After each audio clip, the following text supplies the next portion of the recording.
those instruments work. Doing good, bud. I thought Georgetown was more south. Could be wrong. Well, I mean... Actually, I'm not really sure how the map is laid out here. Yeah, are any of these right?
Ah, there we go. All right. All right, yeah. Yay! We're back.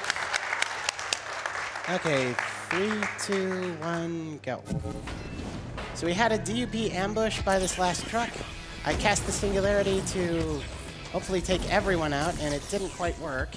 A couple of guys were left over. That's somewhat rare that that happens. Rarely you can actually, the game will let you tag the truck while there's still enemies aggroed to you. I don't know why that happens, or why it even would happen. So after the 4th truck, we will load the autosave again. This will send us back to the original position. This one is more just to get our Singularity and missiles back, because we'll see when we ping the video dish that the last truck is clear across town. So hopefully I can find it without having to ping a dish again.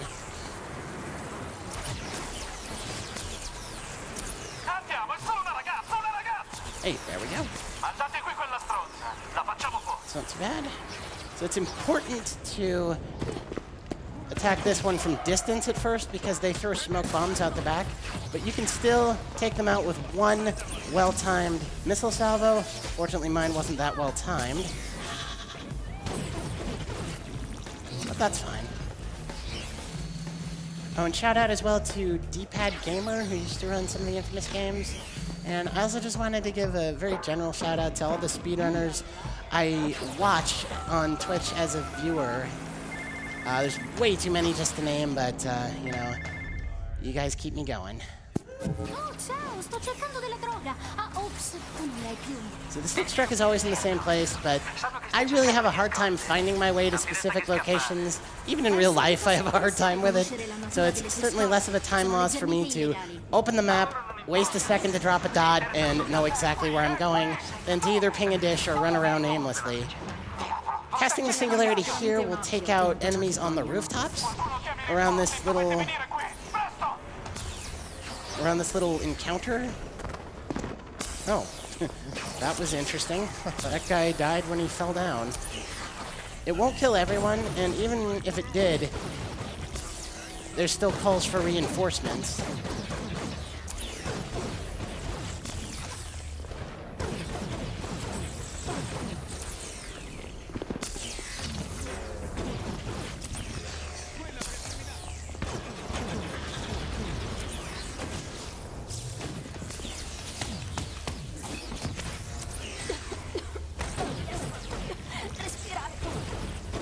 So as you near the end of this fight encounter, there's bound to be enemies on the outskirts of the area. It's because the game apparently expects you to fight your way in, which is a little crazy.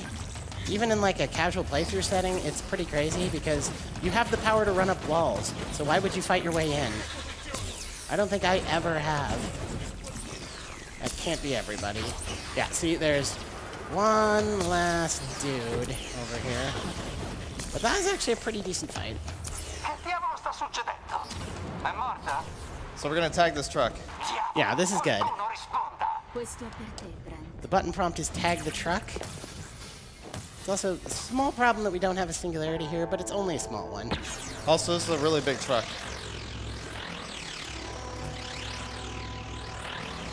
Not even lying, this neon graffiti is one of the hardest things to do in the run. You do it with the 6-axis motion controls, the DualShock 4 controller.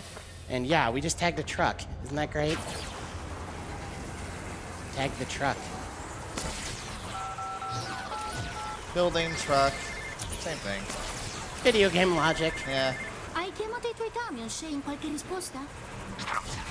Tomato, tomato, potato, race car. Una persona sola può considerarsi una bamba. So Shane is calling us to taunt us into a final encounter with him at the crocodile. That's where we're headed. Spoiler alert, we will not have a final encounter with him here. Oh, un appuntamento. So we head inside. Shane has a little surprise for us.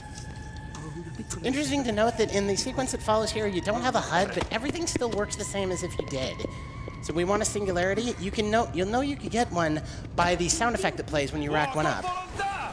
Shane, vieni fuori. I guess that was 2 kills Drogarmi possa short. tenermi lontano da Bren. Yep, there's the singularity.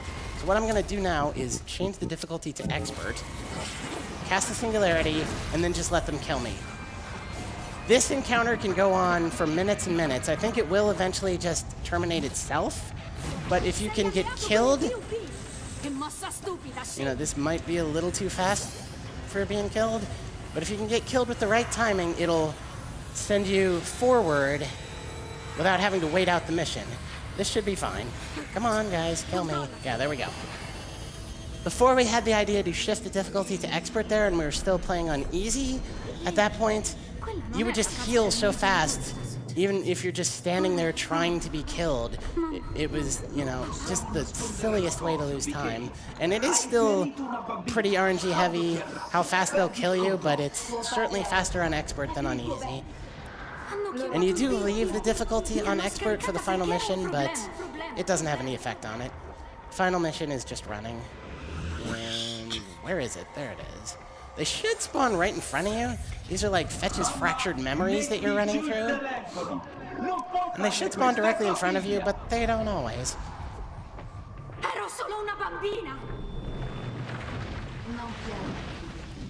Yeah, this is Fetch's memory of when she first manifested powers, and her parents called the DUP, the government agency tracking down and imprisoning people with powers. And that's what led Fetch and Brent to start their life on the run. Now we'll see these little phantoms running around this tunnel as we try to get closer to the skeleton demon man up front there. You don't want to shoot them until they grab you, because if you do, you'll dispel them, and there's no getting through this until you've done that to 4 of them.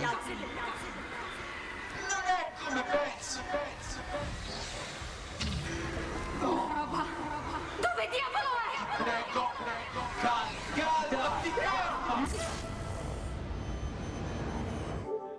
And that was Fetch killing Brent, but we can actually skip that cutscene, so hold off on the Bible thumps.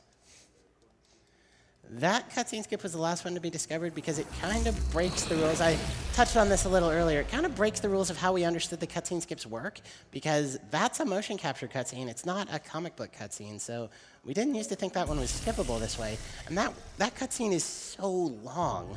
All it is Fetch discovering what she's done, Brent forgiving her with his dying words, and the camera fading out from them. But the cutscene is over a minute long, and it takes about 20 seconds to quit out and load. So it's a crazy time save. A prendere Brent. È colpa sua se alla fine hai perso il controllo. Se tu potessi, lo uccideresti?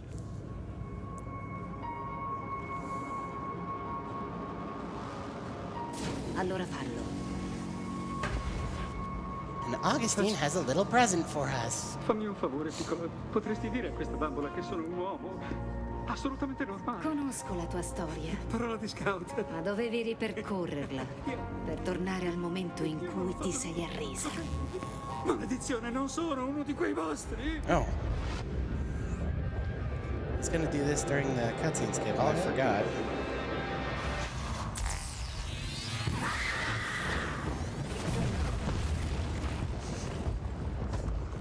Think one of you guys can handle it? Gotta get the speedrun selfie. Yeah, let's do this. Oh, that is the wrong way. There we go. That's a good one. All right. Thanks.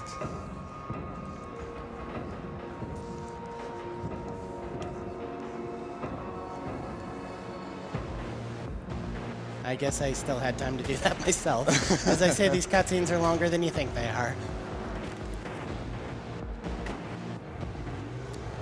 So yeah, you can really do donations all throughout this final chase here. All it is me running to the end of the game. Alrighty. I got $150 from Nove. Hey, AGDQ, wanted to get my donation in before I inevitably forgot because of work. It's a great thing you do every year, and I want to thank the announcers, tech crew, and the runners for taking the time to put it together. Break a leg, runners? No, that'd be bad. Just good luck then. Crownless with a $50 donation. What's up, AGDQ? Long-time watcher, first-time donator. Glad to see such a good cause involving one of my favorite hobbies.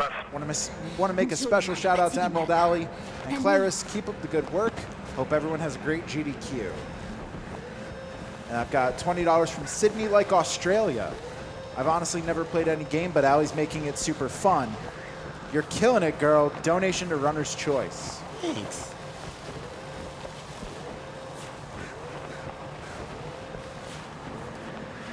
Yeah, my runner's choice was the Hollow Knight incentive, because I know a lot of people I know love that game. I just picked it up on one of the recent Steam sales, so I haven't played it myself yet, but I know a lot of people will be happy if that one gets met.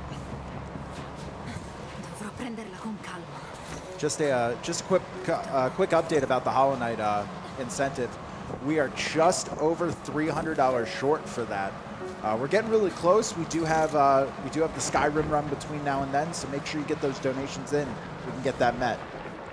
So that rope crossing over the pit there, it was quite some time ago, back when I was still kind of more or less learning the run, but I did have a sub 90 PB at the time.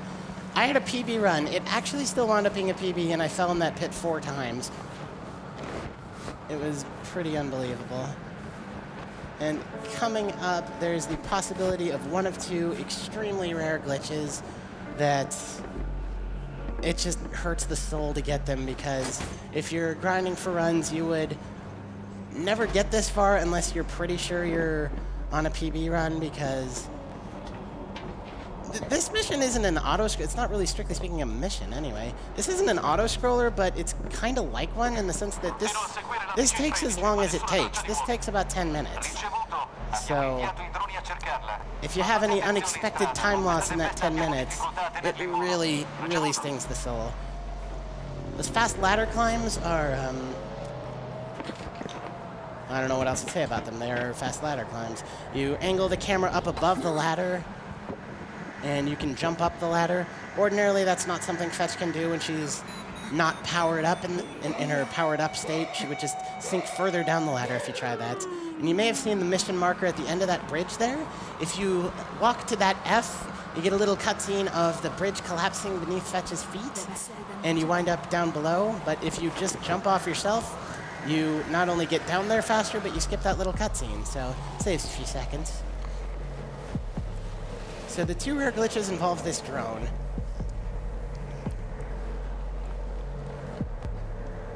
It's supposed to crash in a couple seconds here. Okay, that's one glitch averted. Sometimes it doesn't crash. Then you drain it, and sometimes the game will think you didn't actually drain it. Both of those, there's nothing you can do. You have to just get a mission failure, reload the checkpoint.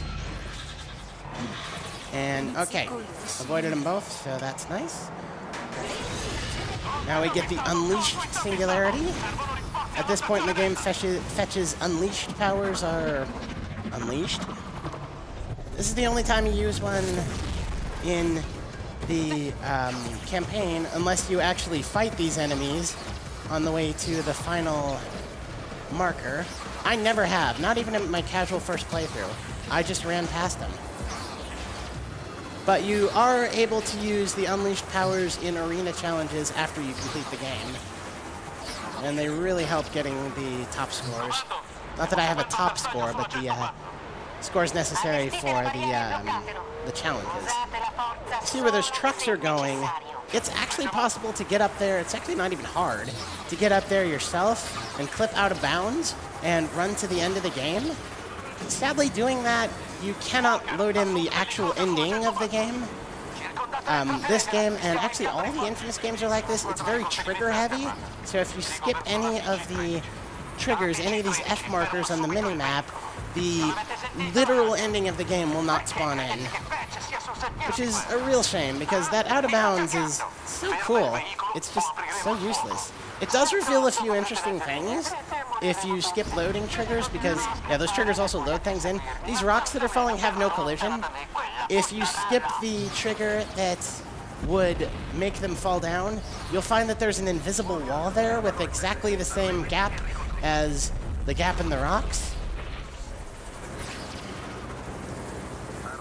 That's one of the things you can find by, and I'm not doing any jump dashing, which is not good, because that's what you need to do to move faster. Yeah, we did a lot of testing with the out of bounds. You can also go out of bounds here, because it would sure be nice to skip this cutscene. It doesn't look like much happens in this cutscene, but this is close to a minute long. And if we could just run past this, that would obviously be nice.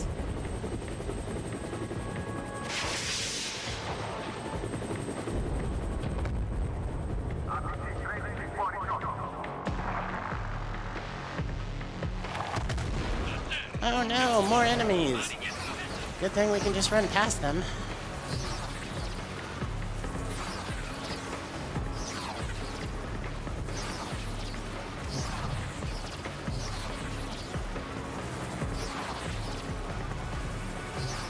Just a really quick shout out. The Hollow Knight incentive has been met. Get a $343.37 donation from Anonymous that said 4 Hollow Knights. So we have met that. We will see the Invisible Hornet fight. Another thing that skipping loading triggers reveals is that these footprints and the blood on the ground are there the whole time. They are not as a result of Shane actually traipsing through here. Although you can see him moving before you trigger this final cutscene. And do be prepared on time. It's coming up in roughly 1 minute. Maybe a little less than 1 minute now. Andiamo, piccola. Parliamone. Troviamo una soluzione. So Shane is asking Fetch for mercy. And she's not going to give it to him. One thing I did also mean to point out about the languages, I'm playing on a European version of the game. You need a European version of the game to access the Italian dubbing. But if you have a North American version of the game and you want to go fast, you can access, if you set your console to Latin American Spanish, that's actually how you change the dubbing, is you change the system language for your PS4 console. If you set it to Latin American Spanish, the North American version can access the Spanish dubbing, which is nearly as fast as Italian. Non l'ho ucciso io. And time.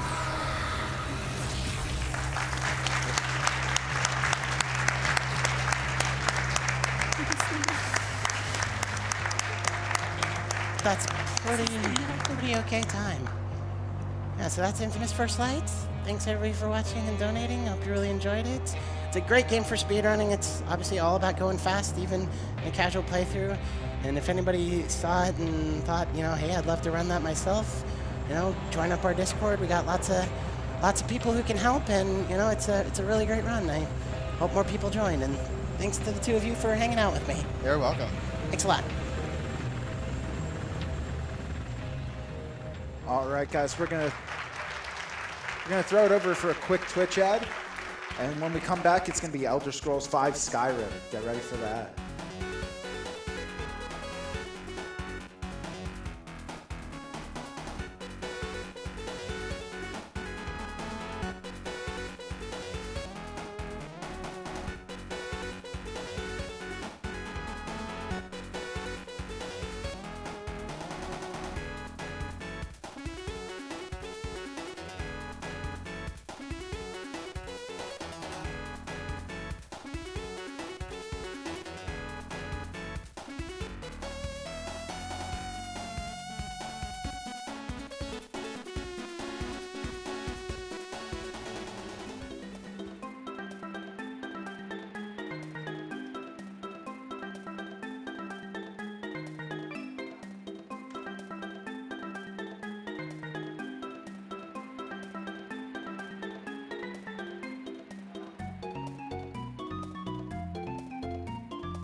Alright, welcome back to Awesome Games Done Quick 2018. I am Musical Daredevil, and I will be your host for these next couple of runs. Coming up next, we have Skyrim, played by Wall of Spain. It looks like we are currently still setting up for that, so hopefully Wall of Spain is practicing his best horse tilts. And if any of you are interested in the prize we have available, that is the custom Nintendo Switch as well as the Skyrim strategy guide, this will be your last chance to get in your donations if you would like to be entered into the drawing for those. Unlike many of our drawing incentives, you will need to have a single donation that is greater than the amount. However, if you enter in 35, as you can see there on the screen, you will be entered for both the Switch and the strategy guide, as well as any other things we happen to have available. And there's a photo of our lovely strategy guide right there. Coming up after our run of Skyrim, we will have that adorable plague-infested Metroidvania Hollow Knight, played by Mikkeli. We did have the incentive for that run, the Invisible Hornet fight, which was met, which means that we will get to see Mikkeli fight Hornet with a character completely invisible. So thanks for your generous donations, and now Mikkeli will get to suffer just a little bit more.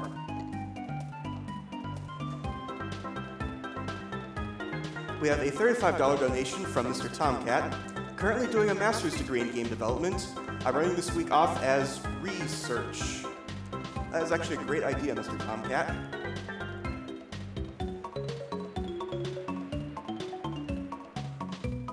We have $100 from Rorag. Greetings from Maine. Lost my grandmother to cancer in this past year, so PCF is even more important than ever to me. Put this $100 to having Brasentia play EnviroBear 2000. The man behind Cuso Grande gets a little bit more of his own medicine. We have $150 from Sterling H. A bonus Donkey Kong Country speedrun with a high probability of failure? Count me in.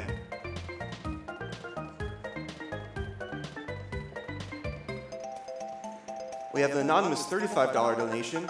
So glad to have you back. Thankful for all your work. Donating towards saving Meryl in Metal Gear Solid. My first, not last, gaming crush.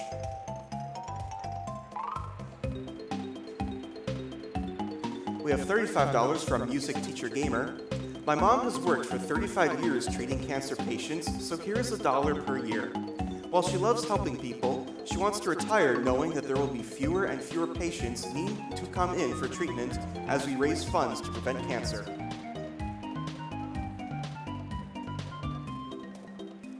We have another $35 donation from Charlie156.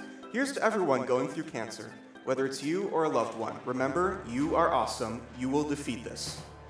Heart to all the runners in the couch. Let's go.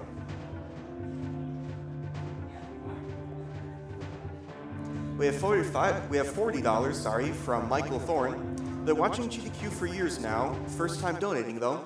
Thank you for this amazing event.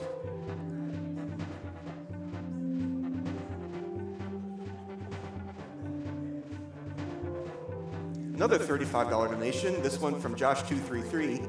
I was told to watch AGDQ by a friend at work, and I really enjoy it now. That was a very great tip from that friend. You keep that friend around, Josh233. I have an anonymous $500 donation. Good luck to all the runners this week. I have an anonymous $150 donation. Long-time watcher, first-time donator. Love seeing all these runs and all this hype. Great job, all. Money goes to making sure Noam Chomsky gets home safe and sound.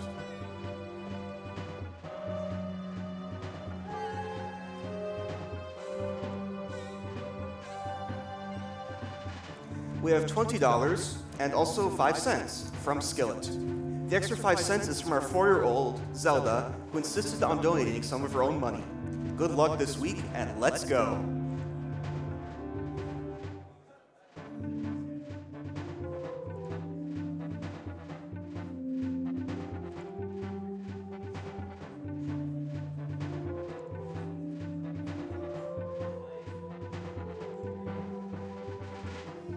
I have an anonymous $200 donation. Cancer is probably in everyone's lives. Either it's direct or someone close to you.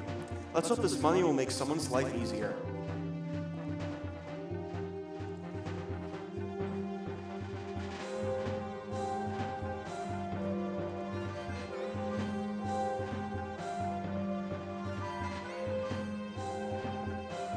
We have another $35 donation, very popular amount. Of course, that's probably due to the Switch prize that we have going. Can't believe I didn't realize that earlier. Anyway, it's from Biospark45. Always look forward to AGDQ. Not looking forward to work getting in the way, though. Love all the work you do. Good luck with the run and the event. I'll be donating more throughout. Donation goes towards Sylvan Tale English Patch because it's an awesome game and I'm glad OmniGamer is running it this year.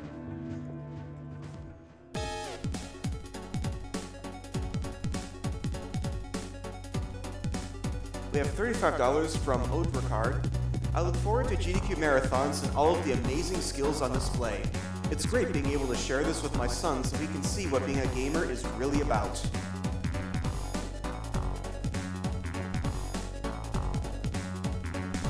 We have $10 from Rambo Medic. Being a researcher in a prostate cancer lab, I like to end my day of failed experiments with video games.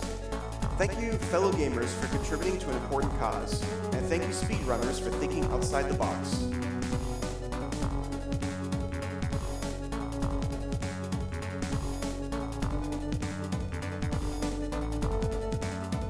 We have $80 from Markser.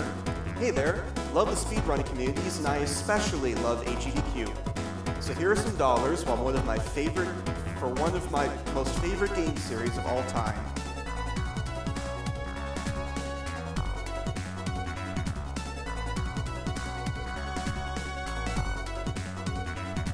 Alright guys out there, I have a donation here with a little bit of audience participation. I'll just tell you what you do. It's a $35 donation from Panga74, trying to get in on that custom Skyrim Switch. If everyone in the room shouts Fus Ro Da, I will donate $35 more. On the count of 3. 1, 2, 3. Great job, guys.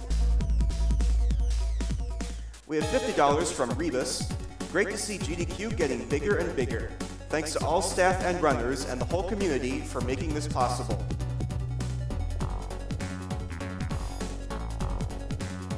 We have $50 from Albert16. I look forward to the events every year. It's great to be part of such a great cause. Good luck to all the runners.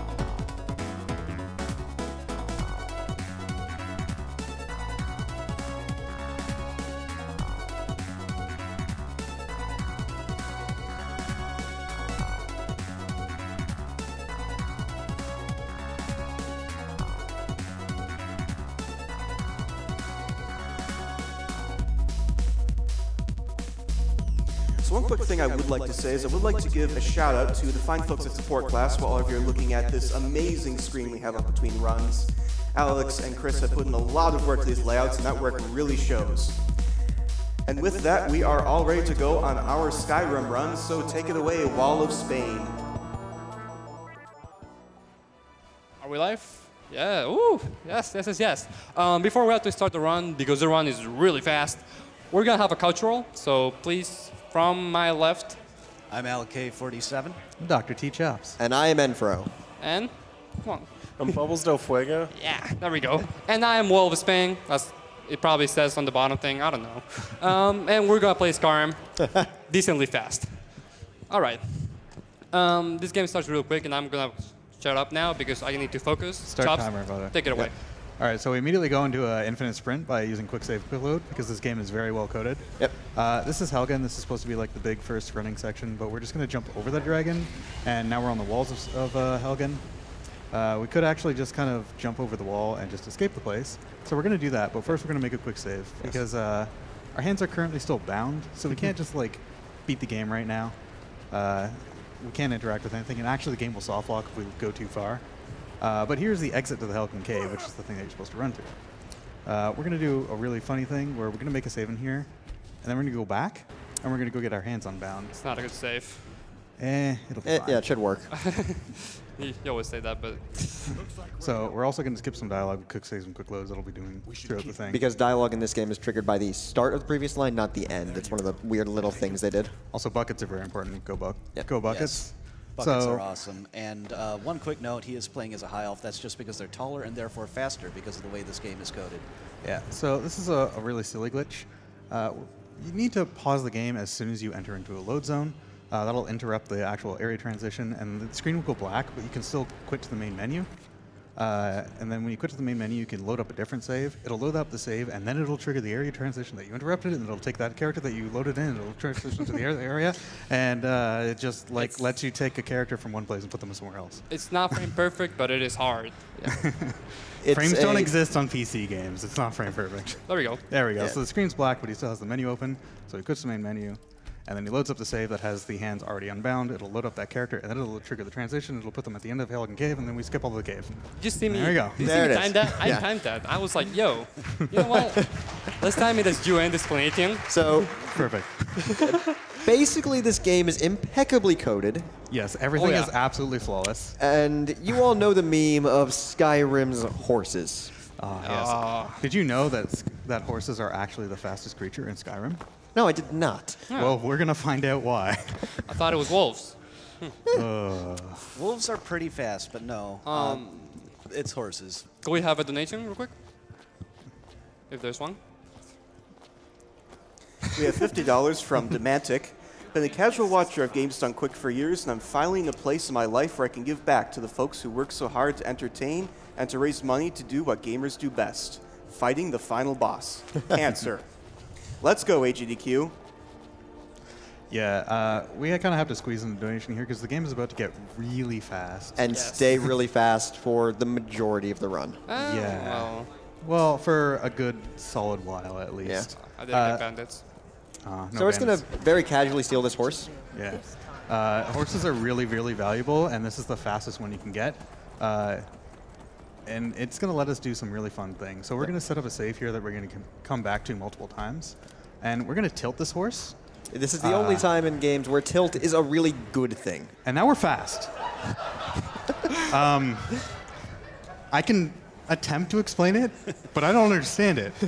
But so none of us fully understand how this works. We just know that now it we're in does. High Hrothgar. This is a place that you're supposed to get to much later on. And that was a really good tilt. Yeah. Too. Thank you. And so now he's going to fall into water because no, water is fine. I'm dead. No, okay.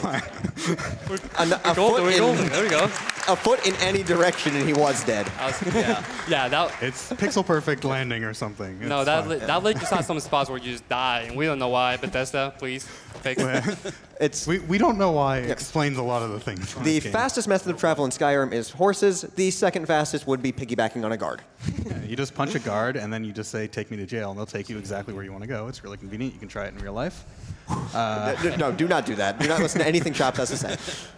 It's fine. So we're gonna set up another tilt. There's gonna be a lot of them going on, so I'll try to explain it. This is the hardest tilt in the game, so Yeah, Yeah, this is. we're not like, memeing on that either. It's the hardest one. that was not enough. So basically what we're trying to do is we tilt the horse, and I think when you get off the horse, it tries to calculate your speed of like moving your character off the horse. We also got shot getting off at that time. Oh God, we have way too much speed. We need a lot of speed, but You don't even know. See, even the game, Perfect. Even the game knew. It said you cannot go that way. Okay, this is you, good. you can't do this. It's too fast. Oh God, yes. Whoa, God. Yeah. So when you go, have you ever been so fast that the game just cannot keep up? Yes, the game crashes a lot, by the way. That can happen. Yep. It will likely happen. Likely? Holy, yeah. It will happen. So we crashed or soft locked 7 or 8 times during practice. At least. Good estimate, yes. No, this is fine. This is fine. Oh God, okay. Oh, Sorry, God. guys. Yeah, classic Skyrim just randomly changing settings on you because it'll do that because Skyrim. But that might be a little bit too little. That's all right. I think it's doable. Okay, now I need to go fast. Yeah. Because there's a strategy I do for this tilt. Was, who's the world record holder, that's another strategy. Him and I are currently the only 2 people that know how to do this tilt. It's true. I said, you know what? I call this strat book it. I just go and have as much speed as possible and hope it works. I'm gonna do that. Yeah, our goal right now. Whoa. It's fine. No, it's fine. Yeah. Our goal right now is to get to the throat of the world, which is the top of the mountain. It's very not hard very to do that without dying on random bits of collision or flying off into the great unknown or even to space. That can happen. That's a thing. Our goal is basically keep a face full of mountain as long as you can. Yeah, if you just shove your face really forcefully into all of your obstacles, you'll eventually go over them. That is a life lesson there. It's pretty effective. See, why did I get you guys into my couch? For all the life lessons. It's like 5 minutes into the run and this is happening. Hey, we're learning things today. This is educational. Anything but educational. I mean, Okay, that's fast. That's what we need. Okay, now is the strategy I was saying. We're gonna go fast. Up. Hopefully. fast your face until it works. Oh, nope. That didn't go That's a worse. bit Well, too we high. went fast. You slipped off the mountain there. You don't want to slip off the mountain. That's too fast. Unless you get really lucky, and then it just kind of puts you where you want to go, which is also a thing that can happen, but don't worry about it. Isn't that how Rexy got the record like a year ago? No. It's hard. Yeah, so basically what I think is happening with the horse tilts Get is... crashed. Of course. We got a load screen crash. We will be back in just a second. Don't worry. This is fine. This happens. I don't have my cursor, though. Just use the arrows. Just use your arrows? arrows and delete. Oh, yeah. Hit delete. Oh. I didn't know that one. Strats. Strats. Optimally Sorry. navigating the task Didn't see manager that. is actually important for this run. We're good. Yeah, that happens a lot. So if you go too fast, the game just kind of says no. Yeah. Sometimes Skyrim needs a break because it gets Press Alt tired. C to use- Okay, sorry. It's the little engine that couldn't. But it tries. Oh, Lord, does it try. So hopefully the run's not that bad after this is done. This is by far the hardest tilt. Yes. It's how many times have you actually done it? Once, where it just kind of like put me up there.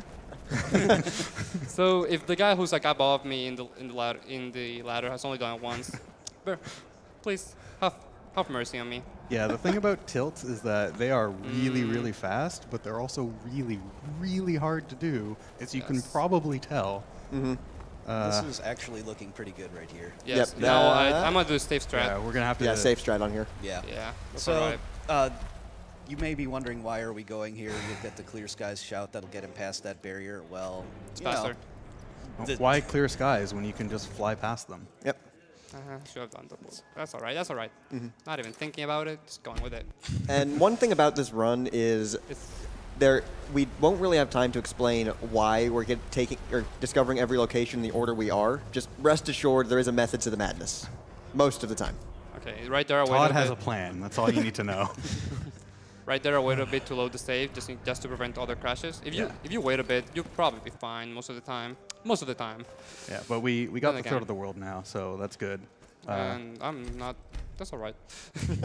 We're gonna move on and discover some more places. There we go. Well, no. Oh. There we go. That's All it. right. That's so it. this is Riften. We'll be Yeah. coming here a few times. I'm not gonna do the wolves. Oh, the game in my input.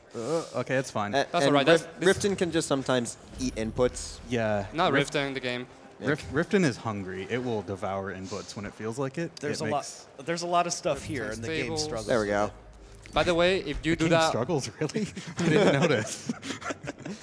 this is actually not real, but I'm gonna say it in GDQ, so it's gonna become something. When you do that strat right there, that's called the Wall of Spain. Everybody. Okay. It is now. It is now. So that's done. And this is Septimus tilt. It's hard, but we'll be good. So now we're actually gonna like do something instead of just running around like Please. insane. All right, that was pretty good. So there's a lot of water, but there's also a lot of ice that you can land on and just die. So we landed, somewhat close. It's not too bad here. And the infinite sprint glitch, this version of it at least, because there's multiple versions in this game. Oh yeah. We have 3, right? Yeah. At least. Yeah, this one allows you to run, jump, and swim at sprint speed. So it's pretty cool. All right, here we have the only actual RNG in the run because everything else is perfectly consistent and always works. Here we need to steal something from Septimus. It's just an item that'll let us move on with the main quest. Nope. It's completely random if it'll actually work or not. It has, in theory, it has, oh, there we go. And even the odds of it succeeding are different from run to run. Yeah, you can like perfectly sneak up, be behind him, it'll be like 20%. You can jump right into his face and it'll be like, yeah, 75. It's fine. Messed up journal strats. We're gonna use our journal to look to like places we have missions. So we actually, I'm gonna make a safety save. Sorry. So we actually just go in the map to the place we want to go to. It's just faster, just so you guys know. Yeah. So I should note that the loading here isn't actually affecting the actual horse tilt. Like you gain speed literally just from tilting your horse and getting off of it. Like that's all you have to do. All right. The load is actually to contain the speed and not be completely ridiculous, so you can actually control yourself. I'm sorry, is this not completely ridiculous? No. No. No, see, you can actually go so fast, you break through Skyrim completely, you quantum entangle with the horse, you gain some of its properties, and you also tie your fate with it, so if it ever deloads, you die. And by that, I mean the game crashes. Yeah. Yes. I didn't make that up. That's actually stuff that happens in the game. Please, Mizark clip. So that was a really good. No. That was a really good tilt to get to Mizark. But I'm messing up the easy part. Well, he says it's the easy part. Yeah, this isn't this actually clip the is easy part. tough. What? That was In theory, you just crouch and you just run into the corner. I'm messing up. But Skyrim walls just sometimes actually feel like being walls. It's a very rare occasion. Yeah, it's really there we okay. go. There it is. That There, took a they bit. forgot how to wall, and then we were just able to go through. That's my name, Wall of Spain. There are at least 4 different ways to clip through walls in this game. At least, it's probably hundreds. Okay, and through this Hey, puzzle, 4 different reliable ones. we'll probably want a donation right now. Some donation checks, please. Thank you. We have $35 from Mazinja. I'll have you know I had to stop playing Skyrim so I could watch you play Skyrim. Donation to Runner's Choice. You know, right? Oh, my choice is Fire Emblem. Donation incentive thing. Yeah. And we're gonna keep waiting. By the way, shoutouts to everybody that uses Jolo Bucket. We don't. I'm just gonna grab it, you know. Nice. I love Bucket. Yeah, Jolo Bucket is old strat from the past GDQ run. Right now, we don't use it anymore because we tilt, and tilting is not only tilting for me, but it's also very nice. Tilting in numerous ways. Yes. Also, you know that thing that the game's named after? That's kind of scroll? Just casually going to grab it without being told. Yeah, and you can just go in and pick it up with that item that Figure it'd be TV. useful. And After all the horses did to you, you just punch him in the face? Havard would be so mad with you. We need to travel by guard now. he just saw Blazing Saddles, and he's trying to just, Mongo set a bad example, okay? Okay, here we are going to Riften. We actually don't really need to go to Riften for any recent story, story reason. Recent story. Hello, Brynjolf. But we need to activate this quest. Oh, that's not good. I'm going to skip that right there. Thank you. Yeah, so here we're going to convince this guy to buy his own inventory and just take all of his money, because we're really good at bartering. Yes, even though our skill is pretty low, level 1. Yeah, we're good enough. We're really, really clever. But yes, in Skyrim, you can sell any merchant's inventory to themselves. You can also buy your own inventory, which is less useful, oddly enough. Some say it was built by the dwarves. I don't believe a word of it. I'm pretty sure I know every single thing that this carriage guy says. You don't even need to be a speedrunner to know that. And hey, guess what we're doing now? Hey. This is actually a really short tilt, but it can be really hard if it wants to be. If it wants to be, that's really hard. It's my hardest tilt. Yeah, we don't normally want to go that far. That was way too fast. It ain't my input. I'm just gonna go for it. Oh God, no! I told you it was way too fast. Well, okay, when it's my input. Oh my God. Okay. Yeah, we don't want to go that far with this horse tilt, but sometimes you wind up in Windhelm. Well, here's the thing. If I kept going, I might have crashed the game. And this is better. Yeah, I just crashed it by myself, you know? Instead of crashing it, you crashed it. It was fine. Oh God, that's so fast. Okay, it might be okay. That's not okay. Hey! This is fine. That's fine. There we go. That was actually good. We in there somehow. I have absolutely no idea how that one worked out, but I'll take it. Just believe in the heart of the I'm top. playing the game. Okay. All right. Here we're gonna just walk places because we could tilt here. Honestly, I can see it happening in the future. Interior tilts are scary. Please no. Interior tilts are scary. No, we can't do that because then we'll get rid of this sick parkour. Oh yeah. We can't skip the hardcore parkour. Yeah. Yeah. A lot of the game wasn't designed with, or none of the game was designed with sprint jumping in mind. I mean, no, you don't even You sprint jump. don't sprint jump. You just jump. Yeah. Okay. I actually ran before this, so I didn't have my infinite sprint on. Okay, and this is another location that we're going to use sometime in the future. sometime. Later, Eventually. Later. Yeah. I have to get through some tilts before that. Actually, only one. Not Need two. a ride? Where do you want to go? We're going There's to always more Solitude. Yeah. Beautiful city, Solitude. First time to Solitude. Beautiful old city. Capital of Skyrim, Skyrim. but I'm sure you already know that. I did not know that. Oh, and he's on top of me in the leaderboards. Such a joke. Who invited this guy? You did. Oh yeah, I forgot. Okay, another tilt. This tilt is actually quite hard too. Honestly, they're all quite hard, but like it's quite hard because you need to discover a place while you tilt, and this might be pretty fast. I think we were out of bounds, like super out of bounds there. No, it's just really close to the water. Okay, there we go. Kalas Farm. Nice. And we need to get on top, and I might just pass it, which is bad. Found the Stormcloak camp. Not useful, but oh. all right. I'll take it. Where am I? Yeah, a bit too low. Okay, we're a bit little too bit too high. high. Yes. Oh! It's all right. Tilt transfer through death, so we're good. Yeah, because we're still going fast. It's fine. For some reason, there's just like bits of geometry that will kill you. Please don't. Please don't. Oh my God. So we got another load screen crash. It's. It is the most stable game. Don't worry about it. Why do I speedrun this game? I don't know. You tell us. It's too shit. I got out, man. I got out. I never got in. Alrighty, here we are. Forget all that just happened. Just so you know, just forget Yeah, it. but that was on an alternate timeline. Yes. I like alternate timelines. Okay. Also, I love when tilts give you the speed vertically. No, 100% vertically going No, out. here's the thing. I went Just the don't wrong. I didn't actually go that smoothly, so that's my bad. I didn't go that smoothly, so I went really high up. So that was my bad. I need to follow this path right here. That's what I basically need to do. Hey, there it is. Oh. I almost timed it well. Wait, you might slide. No. Ah. I know my tilts. Sorry. Oh, it's a hard tilt. I expect this to happen. You know, maybe you should have taken heavy armor and taken that one perk that reduces your falling damage. That might have saved you. With there. our all 0 XP. Details. Bear in Important mind that we details. barely just got money in the game, and we've been playing quite a bit. I mean, we could just like run up to that, but where's the fun in that, honestly? Honestly, well, I just want to show it. There's you know? nostalgia. Show the work that number Game one is like a few years old, right? Yes, 7. Okay, there we I'm go. old. There, oh no, no, no. Okay. Okay.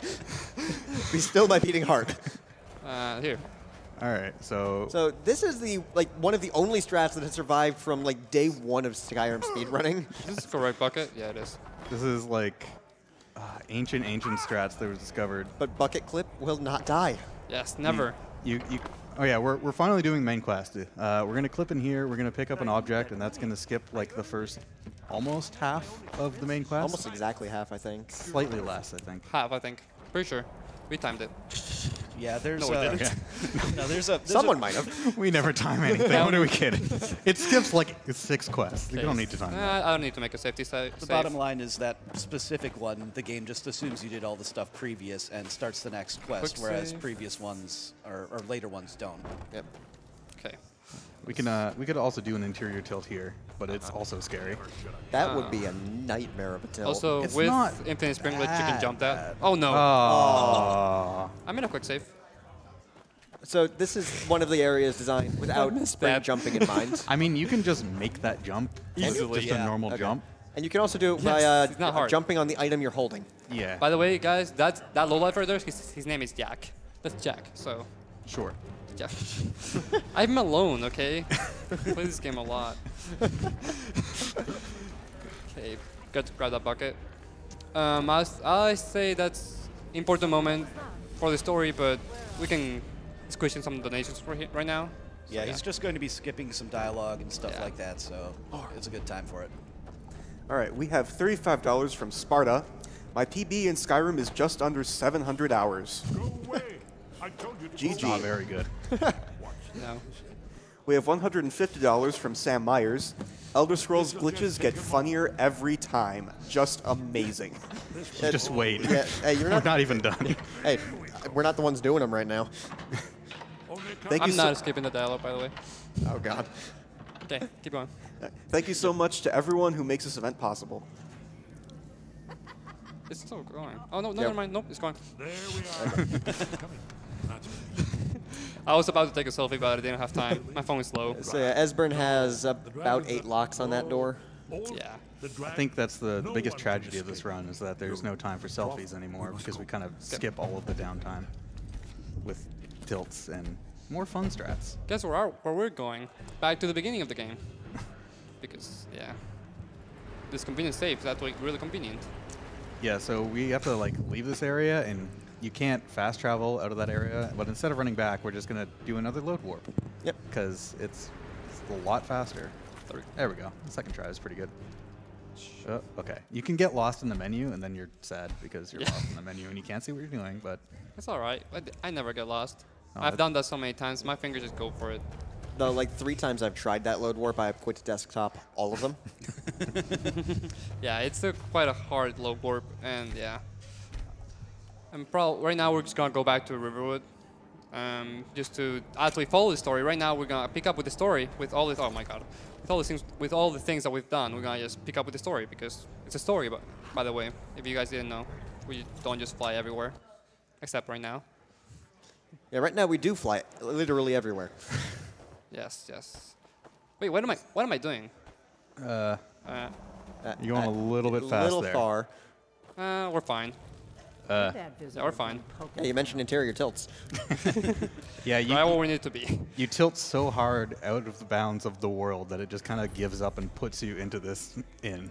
Which just happens to be exactly where we need to be. It's really convenient. Okay, no thugs, no thugs, no thugs, no thugs.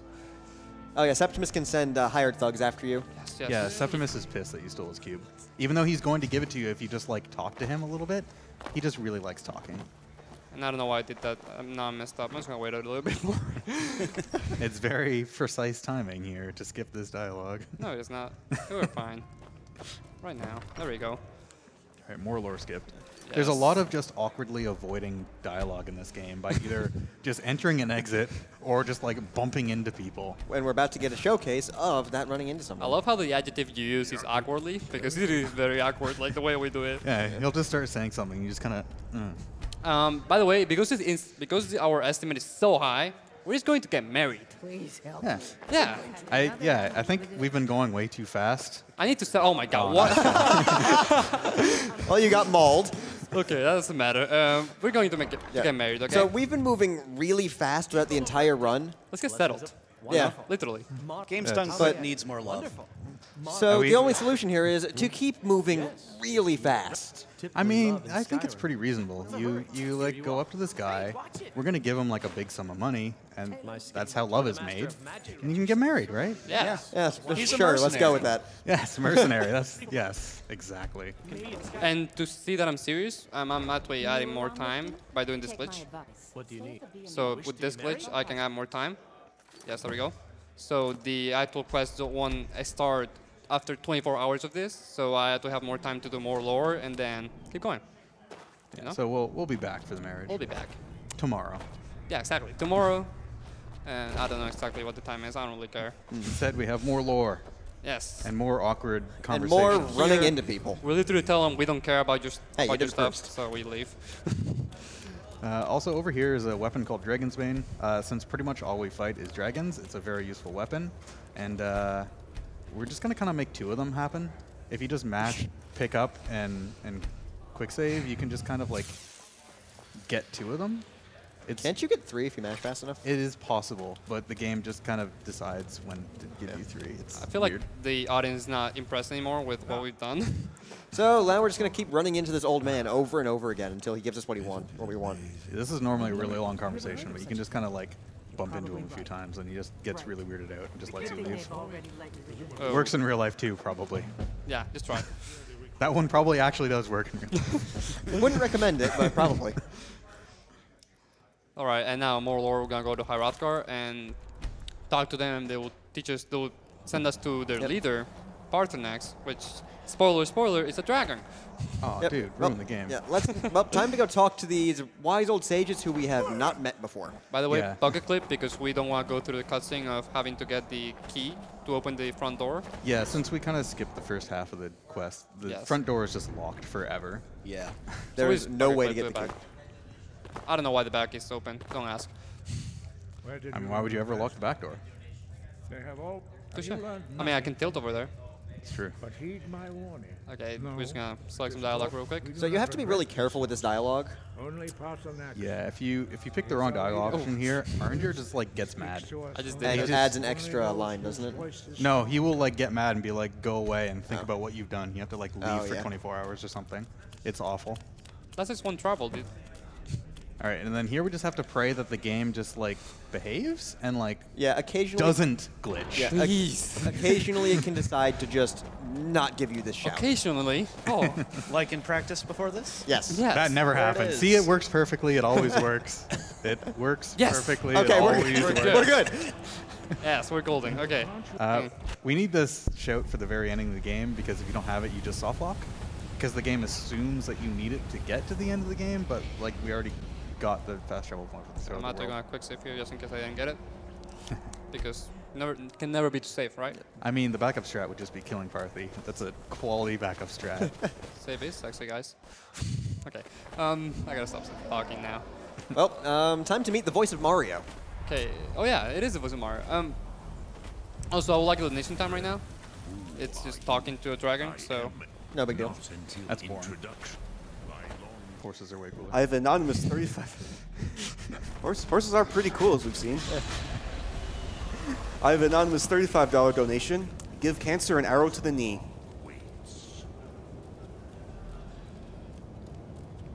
Come on. Okay, there we keep go. Going. You keep going. I have a $75 donation from Brandy. Always have to donate to AGDQ because it supports a great cause. My mom rung in the new year cancer-free.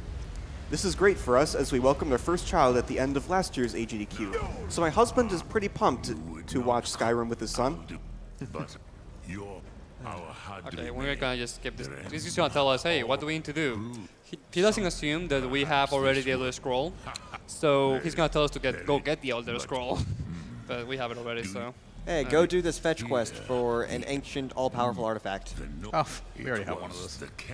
What, you don't have one in your back pocket all the time? Which is why. Yeah, I didn't mess up on you then. Who doesn't? You mean you don't have an Elder Scroll with you right now? Okay, and we're gonna just do some stuff on the back. Just oh god, I didn't do it.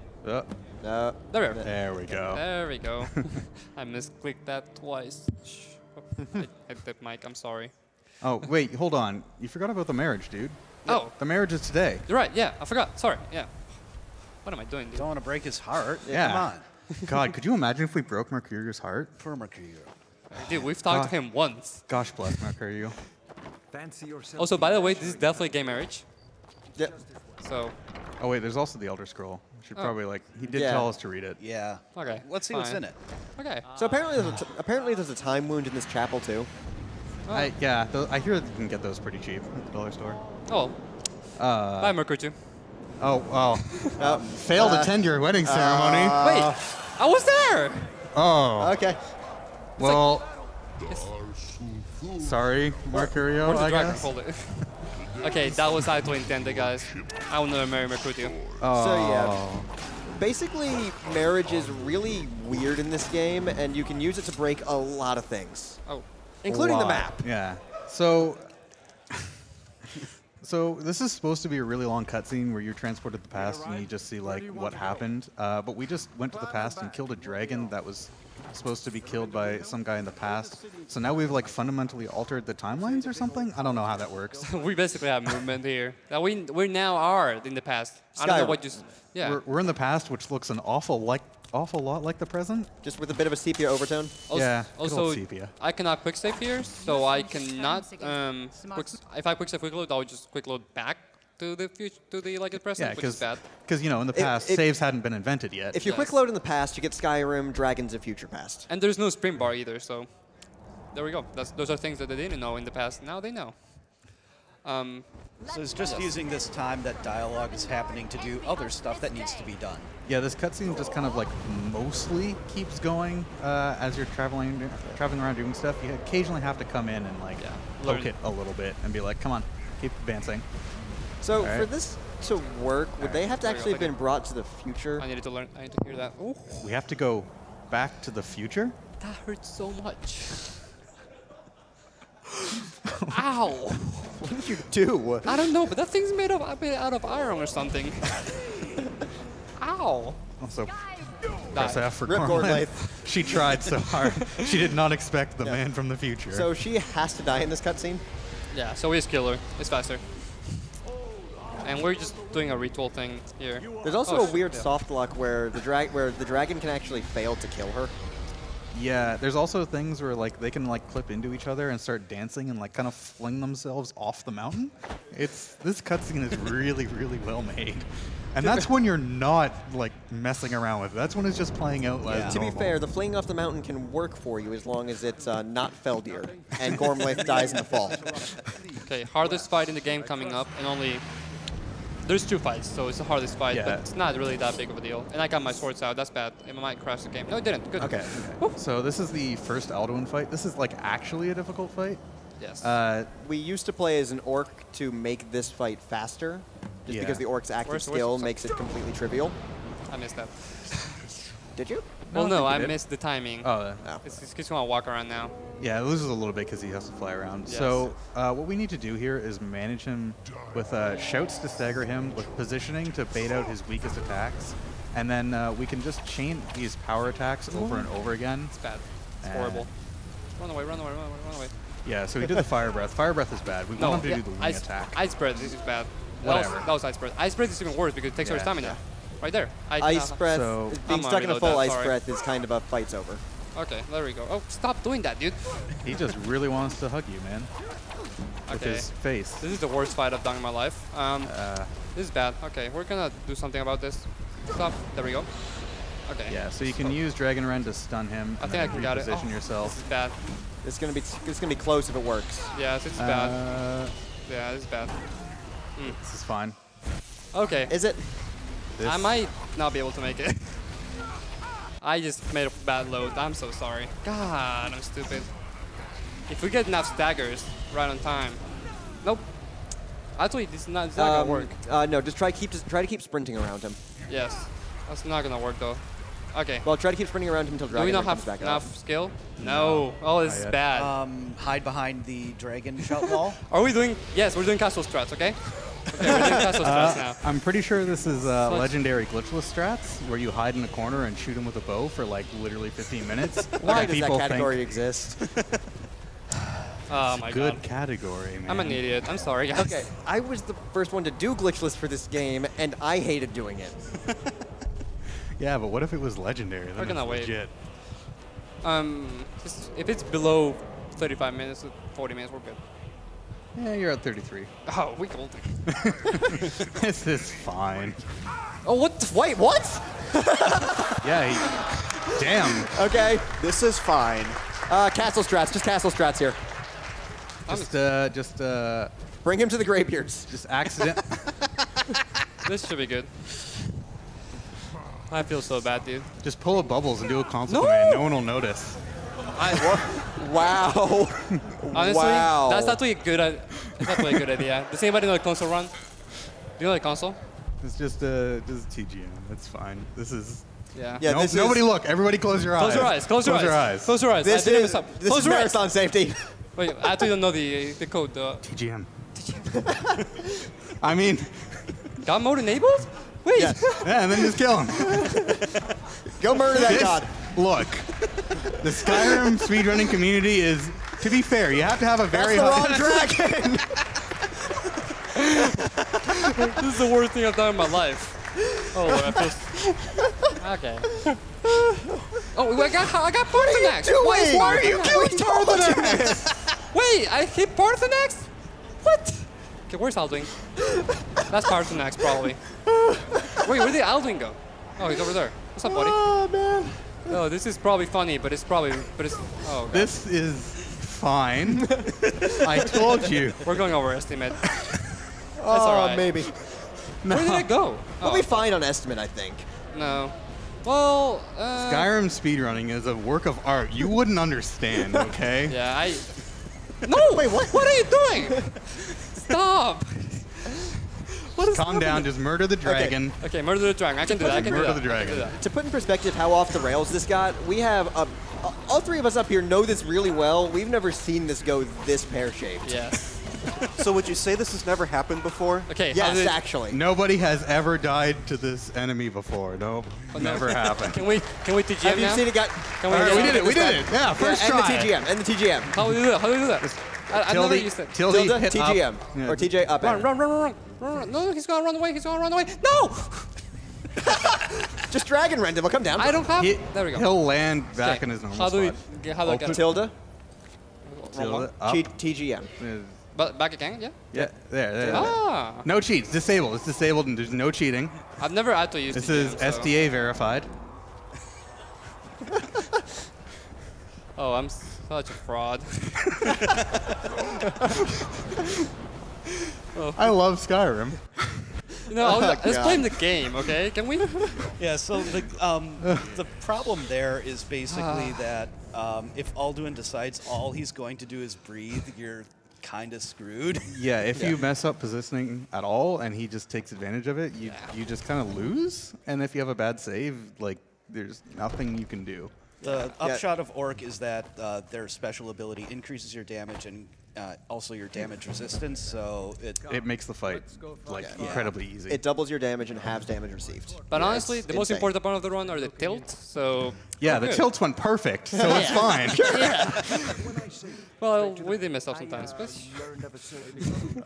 And now we go to the part where you guys press seat in the chat because it is really boring. It's okay. It's okay. This is What the about- lore section. The lore is thrilling. It's as thrilling as the Alduin fights. Trust me. Oh, Alduin was thrilling. Come on, they like That was thrilling. I felt lots of emotions during that fight. One of them was depressing, probably. But A little bit. that's all right. I wasn't the player. I was fine. Trust me, it's horrible.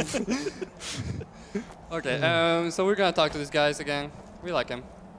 Oh, that's the Wrong bucket. Shout out to Yellow Bucket. yes. Oh lord, now everything's gonna go wrong. Okay, we're gonna talk to him and be like, yo, can we just? Oh no. Can we host a council to? What is happening?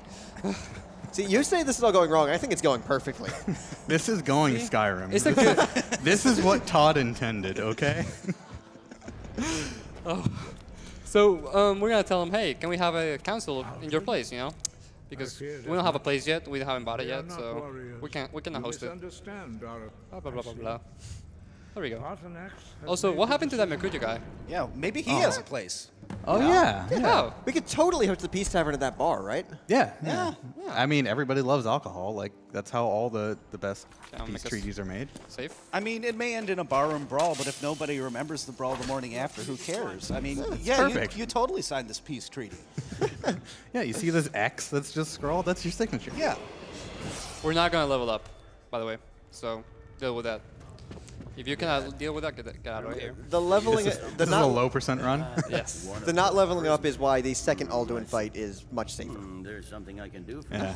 The fights are actually scaled based on levels, so you don't really have an advantage of leveling up because, like, that would just make Alduin stronger, and the Dragonbanes you have do fixed damage. So if he has more health, the Dragonbanes will take longer to kill him. So, And if you use that skill point mid-combat, you get a full heal. that's pretty much the only use for it. So That's a pretty good use. If the second Alduin fight goes wrong, but I don't see why that would ever happen, we can just level up and it'll be fine. Yeah. You didn't have to do that on the practice run? No, it went flawless. Flawless in Skyrim? Yeah, It's not a thing. Hold on. You had perfect aim and a perfect fight. Mercurio's never going to forgive you. You broke his heart. One line of dialogue, boys. Okay, I guess he One forgave line. you. Just You because got it's some us. Oh, what did I Just do? because it's you know, the person who just threw a bunch of gold at me and then left. Also, I don't know if it's fast to go like on the top things, but I like to do it, so I would do that. It's fast. It's fast? definitely fast. Yeah. Really? I timed it. It's like 40 years faster. You don't time anything, dude. We don't Look. time. Skyrim is very finicky. It's like trying to time a. I don't know why. Yeah, yeah, there's no punchline to be had here. I'm exhausted from this run. Yeah, I'm gonna have a good night's sleep tonight. Or I'll be haunted forever. Yeah. For the ghost of Alduin. Ghosts of Alduin's past. Oh, that's actually a story, right? Like a. Sure. Isn't that like a main quest? I don't know, dude. Who cares? Yeah? I mean, technically, you go to the past. And You do see Alduin in the past. It's just not really. What if he's a ghost? I mean, you fight him in the realm of the dead. Whoa. Okay. Donations, please. This is boring. All right, we have $50 from Jester of Fire. Sad I missed the first couple of games of this marathon, but happy to be tuning in now. This is for my grandfather, who is undergoing cancer treatment as we speak. He's wishing you guys a great week. Can the couch give us their best Fus Roda?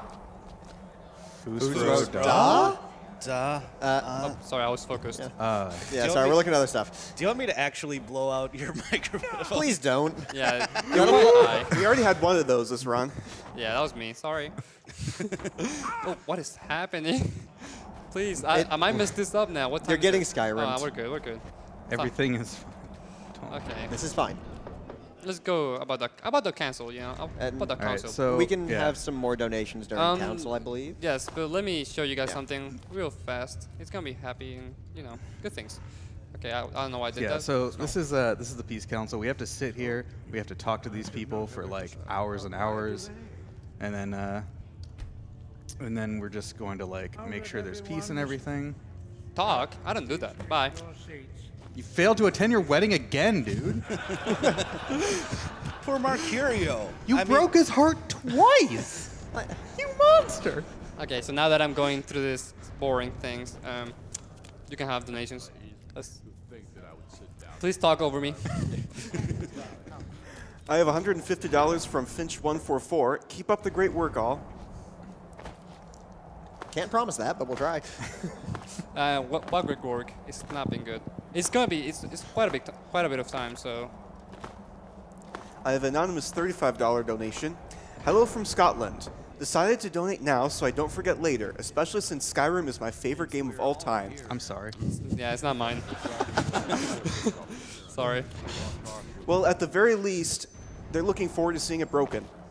It will be. You've seen was. that. Well, Well, we tried. I think it broke us more.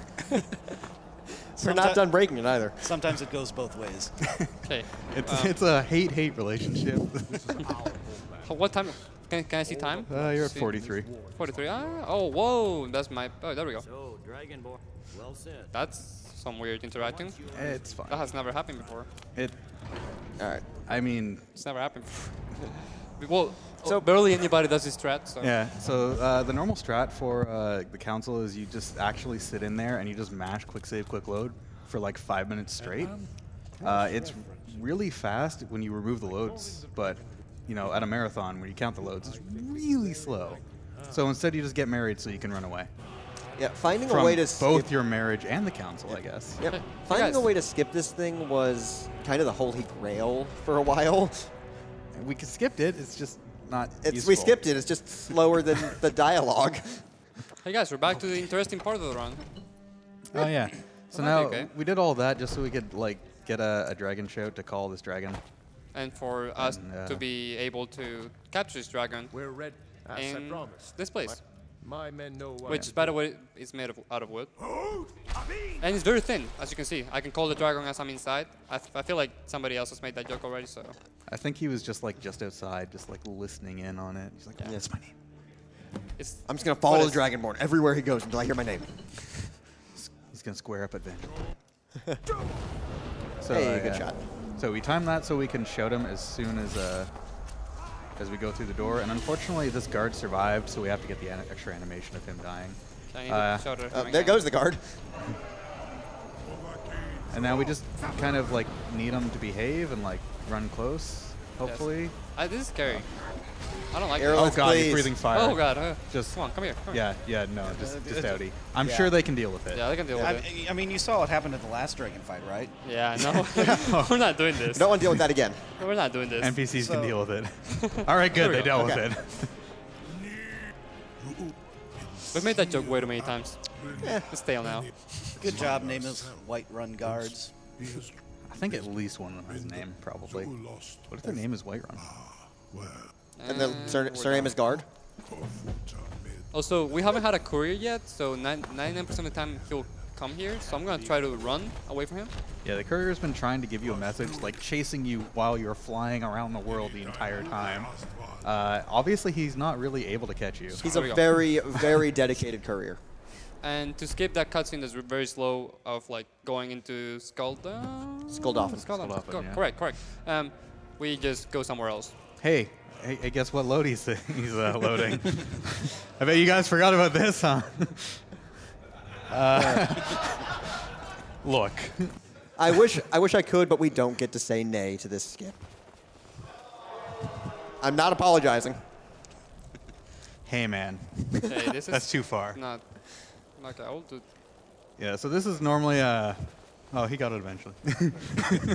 There we go. This is normally a really long dungeon, but we're just gonna kind of climb the walls and. Please don't miss his jump. Oh yeah, that's There we go. okay. 360. These are three. And my Hey. Nice sensitivity. my sensitivity is so low. See, that's actually, I believe, the third or fourth longest dungeon in the game. That was like 6 Yeah. mouse pads. Okay, we're doing another one because we Yeah. want to save 10 seconds. So now we're in like totally not Valhalla. This is definitely completely different. It's over here. And guess which save we're gonna load again? You might be sensing a pattern here. Don't worry, this is one last time Yes. for good measure.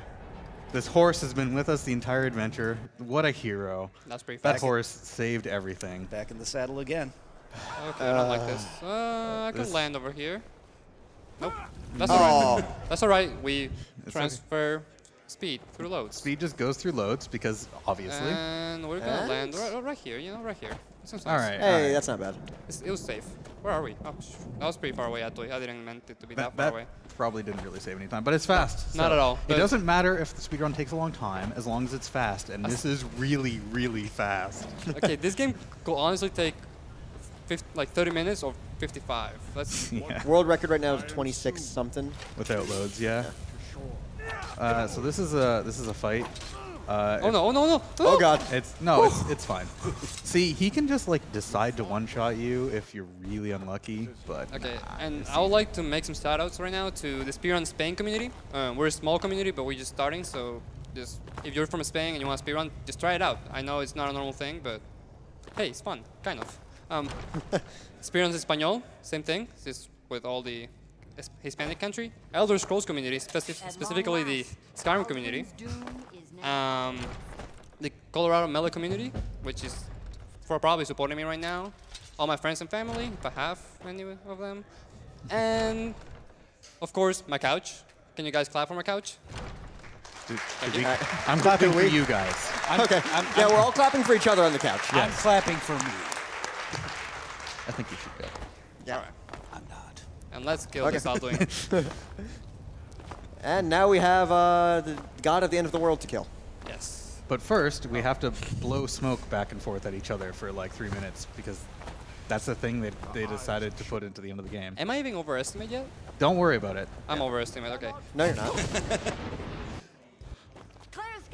Come on, we can do the last couple donations while we yell at each other. It's not.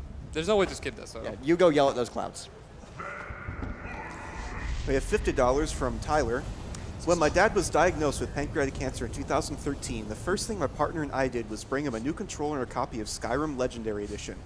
Over the following years, he put hundreds of hours into the game between chemo and radiation sessions, never once bothering to beat the main story quest. Dark Brotherhood for the win. Every year, I would show him the crazy strats shown off at AGDQ and SGDQ, and we'd joke about this event being our version of the Super Bowl. It's been 3 months now since he passed away, but I know that he'll be cheering on Wall of Spain from Sovngarde. Good luck, Wall. Thank you. And my condolences, that's what you say in this country. Okay. Sorry, I'm not from here. And did I... You people. Gormlaith, please. Alright. Oh no, that's bad. That's bad. Go. Get it. Be fast. No, that's not happening. I'm so... No! God, I'm still so bad. Did I miss This is fine. You just wait for him to start playing. I need to There we go. So here we go. Here's the final fight. Time is coming with up. that. Time is... Yeah, it is coming up. Yeah, we're getting there. Okay, we're getting there. So this fight, I'm sure, will go absolutely flawless. Nothing will go wrong. We will kill Alduin. Chop, stop talking right now. No, yeah, right now. We're fine. It's going fine. Look, he's not even caring. Okay. Time. We did it. Am I below estimate? No. Yes, it's fine. I'll be so happy if I was below estimate. Get the moonwalk. Okay. Do we have time for something else? Really important. I don't know why you're asking me. I'm just asking the crowd. How many of you want to see Mercutio get married to me? Third time's the charm, right? I wanted to make it a donating incentive, but I thought it was just too obvious of a thing to do. And I thought that was gonna not be on such a bad time. Sorry. It's okay, as you've seen. It won't take very long. Yeah, it won't take very long. Okay. Can we horse tilt our way to Riften? Let's not put it on lock. No. I do not know if quick loading here does something bad, so I'm not gonna do it. I think it's fine, but it's probably a good let's call. play it safe. You never know when we're gonna get Skyrimmed. Also, did we get a donation from El Need a Doctor? I don't see anything from Elmida Doctor. All right. So, poor Marcurio had his heart broken twice over. Oh, and I forgot. Shout outs to Waz for just pushing this game to the limits of it and just, yeah, finding a lot of tilts and making tilts basically doable. I can't believe you're speaking to me. All right. Just because it's you. Hey, there it is. Courier. Hey. He caught up to us. He finally learned how to tilt and caught up. No, he was just behind. He was barely behind us the entire time because he was traveling by guard. Oh, yeah. Slow. Marmal. Forgiveness is the heart of Mara's. Forgiveness. We shall rearrange your. Oh God, I hope GDQ forgives us. Please. This was bad. So fast traveling is a little bit faster than waiting usually. Yes. Let's hope I don't miss it. What if I missed it? If you break his heart again, I swear to God. Oh no, we're good. We're going to do it in the middle of the day. Yes, we're good. Beautiful, beautiful spring or something day. Yes. Perfect day to get married. This is the real run, guys. This is the real way. There's the proud groom now. Let's begin. I'm gonna skip this. I'm gonna skip this. Sorry. I think your character is having regrets. He's facing the door. He really doesn't want this. He's fighting it so hard. Facing the door, dressed in rags at his own wedding. What's happening? Oh, it's because she was in the way. She was trying to stop it. In love, now and forever. No. Hey! This brings a tear to my eye. Okay. And thank you very much. It's been a pleasure. You guys have been a great audience. So yeah, thank you.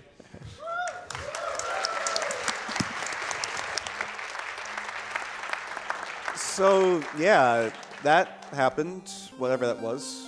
Congratulations, I guess. My head hurts, so we're just gonna go to a Twitch ad.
Now, welcome back to Awesome Games Done Quick 2018. For those of you who may have joined us recently, we are raising money for the Prevent Cancer Foundation. They are one of the only charities who is dedicated towards cancer education prevention, but as some others of you may have heard during the intro, they have now expanded worldwide, and we certainly support them in all of their efforts to expand education towards doctors all over the world, wherever they may be. We are still in the midst of setup for our Hollow Knight run, although Mickley certainly looks like he's ready over there on the PCs, so I'll just get to a few donations. We have $35 from Zakora Nightshade. This is my first year watching, and I've clearly been wasting my life. Awesome event, awesome people. I have an anonymous $30 donation. I can't believe it's time for AGDQ again. Looking forward to this week of runs.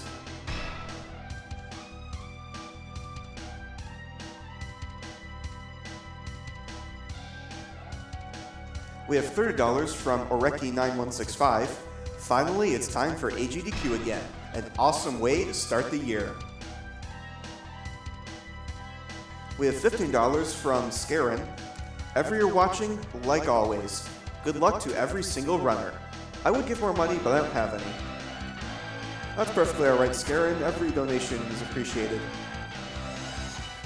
We have an anonymous $20 donation. I donate every year, doing my small part. We have $25 from Sparrow. Let's start off a good AGDQ. Good luck to the runners and congrats on making this awesome event a thing. We have $10 from Scott, probably. Gotta donate fast to get the early donation incentives. Good luck, everyone. We have $20 from Ahadela Cruz. I think I pronounced it right. Ahadela Cruz. Thank you for doing what you do. We have $10 from Mazvan C88. Hello AGDQ, it is amazing what you do every year. It's my most anticipated gaming event of the year and I hope you continue growing. Greetings from Romania. We have $50 from Cappy122. First time donating for an awesome event. I've been watching for years and enjoy watching all the amazing runs done. Keep it up everyone.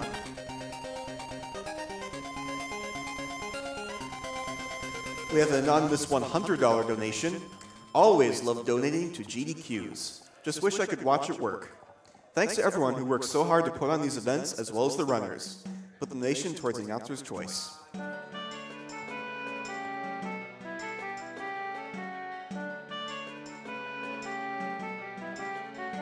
We have $20 from Jet Black. Hyped for the Ocarina of Time glitch exhibition already. Long-time watcher, first-time donator. Thanks to all the crew for setting up this amazing marathon. Keep up the amazing work.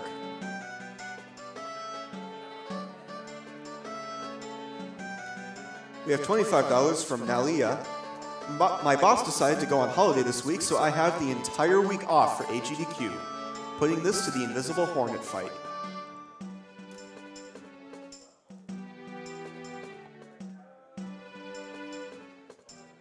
We have $10 from Ethan G. First time donating, and I love Hollow Knight. Let's see Mickley kick some Hornet butt.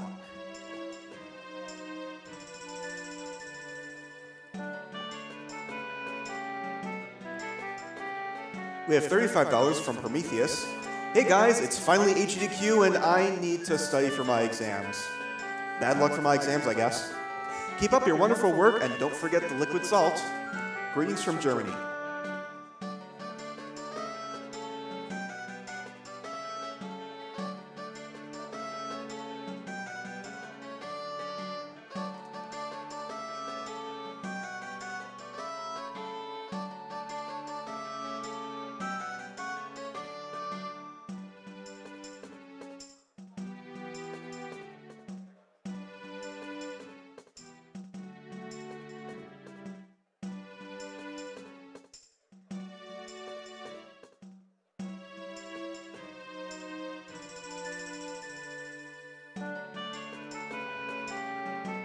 We have $150 from Saucy Kibbles.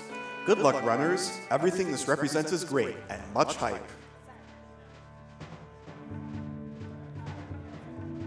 We have $75 from Candy Soda. Hi, AGDQ. Being a longtime watcher since 2012, you never seem to amaze me. Keep up the good work and keep saving the frames.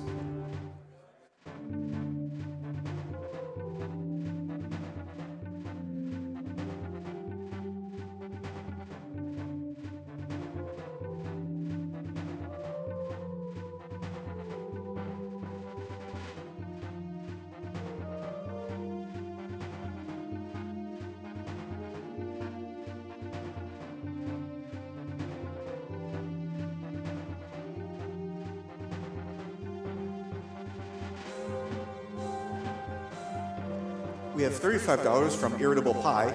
Hello, AGDQ. Longtime watcher all the way back to 2013. First time donating.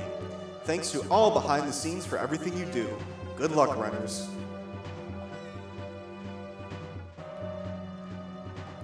We have $35 from Adrified. Big shout out to the incredible folks who have made this wonderful event happen. To all the support staff, the tech station, the volunteers, the hosters, the runners, and the community that so often helps them get to the venue, you're what make this magic happen.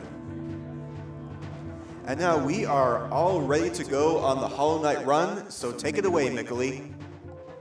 Hey, thanks. We're all good? Awesome. So this is Hollow Knight. I'm going to go ahead and start the game. The timer actually won't start until the screen fades away from black here after the starting cutscene, so I'll let you guys know.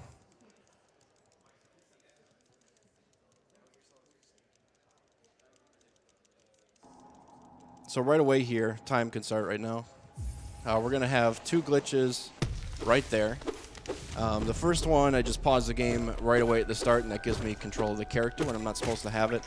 And then followed up immediately there by an inventory drop, which increases the speed of my character when I'm falling with gravity. Normally when you open your inventory, the game completely freezes your character, but if you do this while you're in the air, the game doesn't think to cap your speed, and so you can fall at increasing speed. So up here is another glitch. This is a super slide, and this is a frame-perfect trick. If I don't get it, it's okay, but it's really impressive. Nope, not there. So I have a backup mosquito down here I'm going to try and get this with. But what this does is when you kill an enemy in this game, it resets the time scale of the game. And pausing also does the same thing. There we go.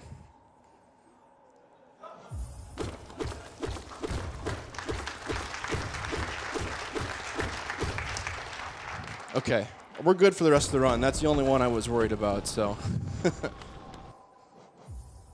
We'll rechange our settings here to make gameplay a little more smooth. But yeah, that's a frame-perfect trick where if you kill an enemy, the time scale is reset, and pausing the game obviously sets the time scale of the game to 0%. If you do those things on the exact same frame as each other, your character, for whatever reason, is given 10 times the knockback speed that you get, and you can just fly across like that. So it's used a couple times in the run. That's the only one that's somewhat required. It skips that floor crumbling animation if you've ever played this game before at the opening part there. So now we're going to go visit our buddy Cornifer, and I'm already short on Geo. I think I missed some back here. Yeah, I did. So the map is the most broken item in the game. This will allow us to perform storage, and storage is just kind of a general name we have for all the glitches in the game, and essentially what it is animation canceling. And so right here we just cancel the animation of landing, and now with storage we're able to buy the map while also walking, and we can just go through the load zone there a lot sooner than intended. And so throughout the run I'm going to be canceling a lot of different animations, which will give varying effects. I missed that there. Most notably, we'll be canceling the fireball animation that we'll be getting here at the start. So the beginning of the run is very similar to an NMG run. Obviously, we don't have a lot of abilities yet. As we progress further throughout the game, the run will get a little bit more flashy, and we'll have a lot more glitches. So to kind of go over the different categories that this run has, or that this game has, this is any % no storage out of bounds. And what that means is it just bans a specific glitch called storage out of bounds, which allows the player to get out of bounds at essentially any transition they want. And that's banned in this category. All other glitches are allowed, including going out of bounds, just not with that method of going out of bounds. And then the run that was run by Oro last year at SGDQ, that was a no major glitches run. It was called Glitchless at the time, but we did change the name of that a couple months later. So this will be a little bit different from that run coming up shortly here.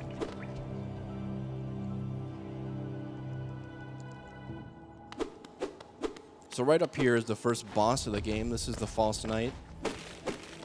And we won't be seeing him for very long. There's actually a dev-intended skip here after you beat his first phase.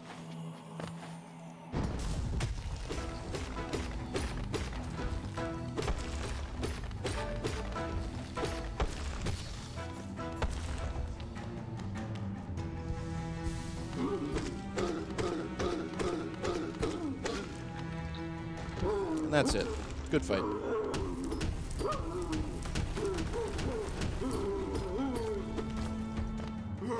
So anybody can perform that. He just breaks open the wall. Thanks, I guess.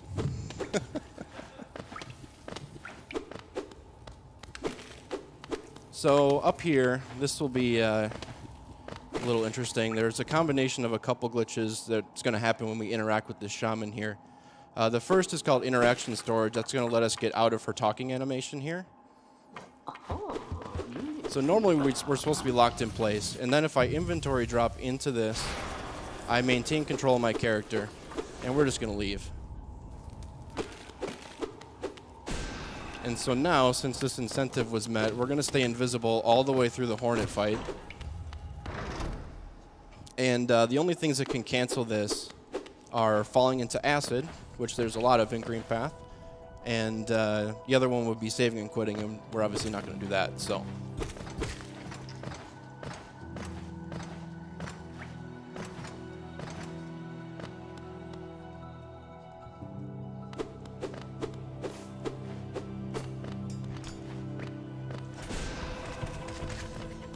And that Baldur's dead. Normally that guy takes 4 shots, but why kill him with 4 when you can kill him with 1? And this is our first instance of a float glitch in the run.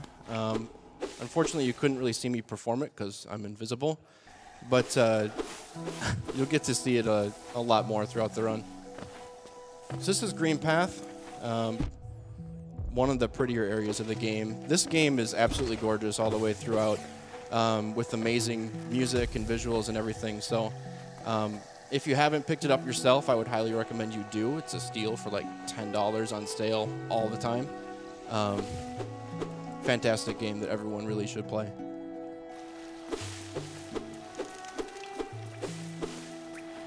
So normally your path through Green Path is meant to go down in this room. Again, just did another float glitch there, but going to say hi to our friend Hornet. All right, and that's the last acid that we're really worried about. So now we'll should be able to fight Hornet invisible, which, well, I guess I shouldn't jinx myself here too soon. So this is another method of float here called persistent float, and if I can get up here, there we go. And this float allows you to have entirely 0 gravity. I'll probably go over it a little bit more later once you can actually see my character. Jeez. But essentially what we're doing is, like I was mentioning earlier with storage, you cancel the fireball animation, and the game gives you the physics of that part of the animation that you're canceling. And you will retain those physics, well, for P-float anyway, until you cancel it with another spell. And by using another spell, you're just allowing that animation to finish. And then it gives you the physics of the end of that animation. So we're taking a shortcut here. No reason to go up and around when you don't have to.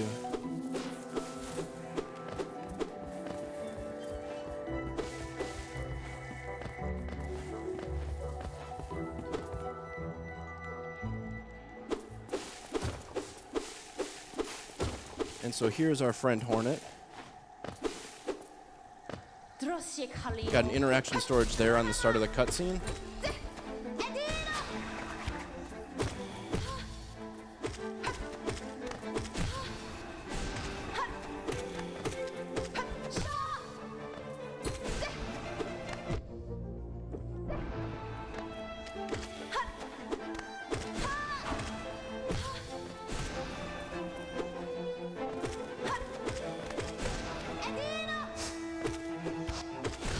Okay, and that's done.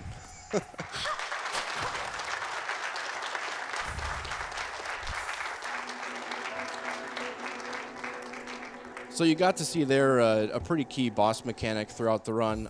Bosses have sort of a stagger meter with them. Each boss is slightly different, and some don't have it at all. But if you hit a boss a certain number of times within so many seconds of each hit, then you will stagger the boss. And Hornet's stagger counter is 6 for her first one, and then 5 for every subsequent stagger. So an ideal Hornet fight, you end up actually stun locking her, and she can't do anything.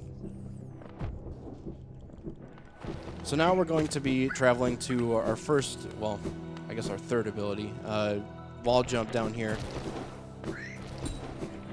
The first section of this run will be entirely just going around and getting abilities we need to beat the game. And then the second half of the run will be going around and defeating Dreamers to open access to the final boss. So we're kind of going out and searching for these different items here. So here I just got interaction, or not interaction, well, I just lost it, so that's good. But if you cancel that animation, it's the same thing I did at Cornifer when I bought the map. But it allows you to fall quickly the exact same way that inventory dropping allows you to. So there's not a whole lot going on right now except for traveling to Mantis Village. So if you have a couple donations, probably got 30 seconds or so. We have $10 from Cintiq. Thank you so much for running Hollow Knight, one of the best Metroidvanias ever made. I can't wait to see how much the game breaks. Good luck to the runner. We have $150 from Wizo127. From everyone over here in the Hollow Knight Discord, good luck on your run, Mikali. Here's $150 to your choice of incentives.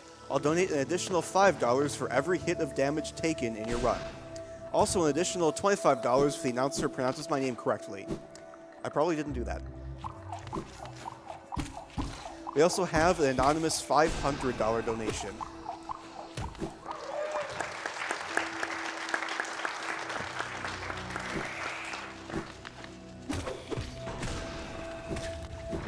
So you saw me perform an instance of P-Float there during one of the donations. This is a Mantis Pogo here. These guys are really finicky. There we go.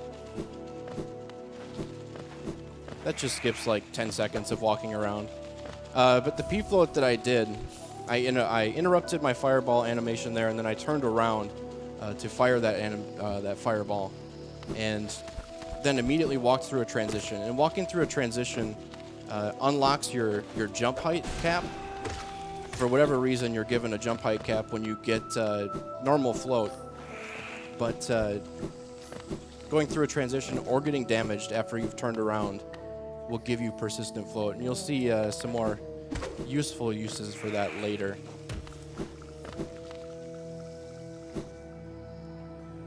So now we're heading down to get Dash Master. One side effect of persistent float, since you have 0 gravity, you don't fall. And so Dash Master here, besides the effect of being able to dash more often, will also allow us to dash downward. And that will help to control our P-Float a little bit more, especially later in the run. Otherwise, you can only lose height by hitting a sloped ceiling. And those don't exist in some spots.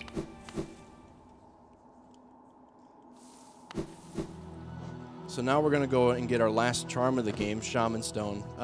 Charms in this game are basically your character's loadout. They each have varying effects on your character. Dash Master, like I said, will you can see I'm dashing more often, increasing my effective speed throughout the entire run. Shaman Stone, on the other hand, increases your spell damage, which spells are our primary method of damage in this run, so very useful throughout the rest of the run. And those are the only 2 charms we're going to be getting throughout the game, so if you want to see more, you'll have to play yourself, I suppose.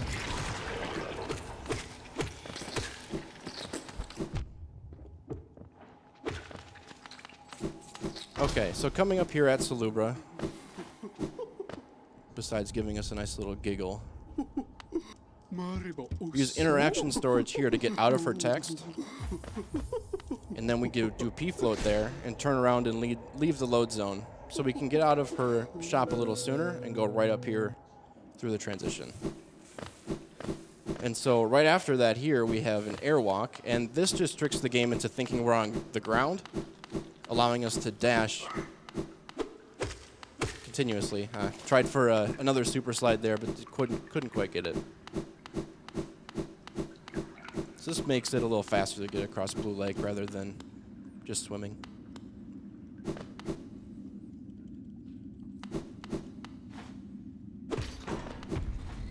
So coming up here is a pretty important bit of lore. This will describe to us who the Dreamers are, what their purpose is, that kind of thing. So we're going to ignore that, and you can go ahead with some donations. We have $5 from The Respirator. Good luck on your run, Mick. Remember about the HK racing game that you promised me to play. We have $35 from Cobalt, please. I'm so glad to be able to donate to support such a wonderful cause and a friend of a friend. Good luck, Mickley. Thanks, guys. We have $10 from Red Lupine 84. Hollow Knight was an amazing surprise this past year. I'm happy to see tear through it so fast and skillfully. We have an anonymous $100 donation. I didn't need it, so might as well help people in need instead. So here's another instance of airwalk again, to just get up to the platforms a little sooner and then try and play catch up here with the seer. You saw me kind of staying back to the left there for a little bit longer than you would think I would. You'd think, hey, you can get up there, why not head all the way to the right? But there is a trigger tied to the seer moving away from that initial platform. I'll try and get this one here too. Ah, a little short. So you can take control of your character by pressing start there, and can actually get out of the room before you're supposed to wake up, but couldn't quite get it there.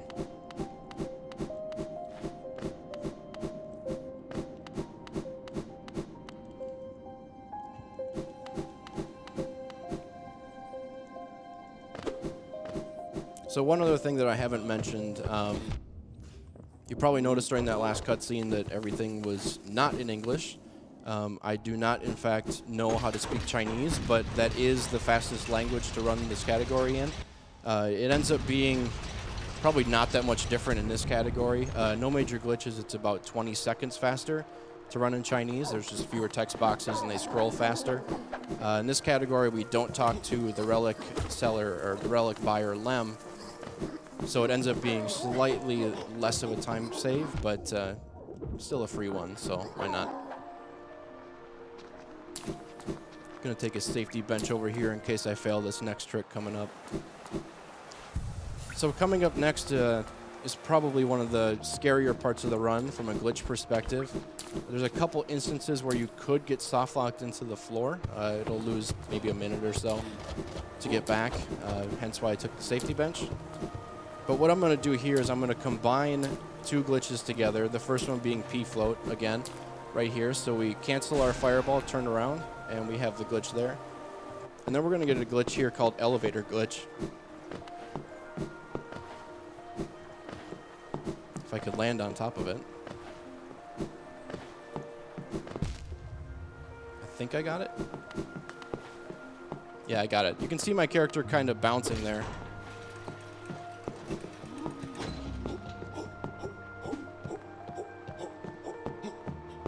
Oh, please, no.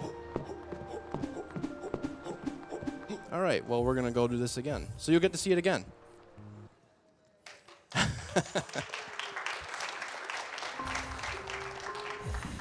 So I ended up being at just the perfect height there where I couldn't wall jump and refresh my dash, and I didn't have another dash to dash downward, and we got stuck. So that's one of the very many soft locks that can happen in this glitched run where you're just at the perfectly wrong height and can't do anything about it. So what's happening with this glitch is when I hit myself on top of the elevator like that on the spikes, it tricks the game into thinking that I'm still on the elevator. That's why you could see my character kind of bouncing around. I still need a little bit of soul here. And so when we knock the elevator up with P-float on, we use that momentum with a little bit of lag from opening the inventory to clip us through both floors, and then we can skip fighting this giant husk sentry that's up there. Yeah, that's what's supposed to happen right there.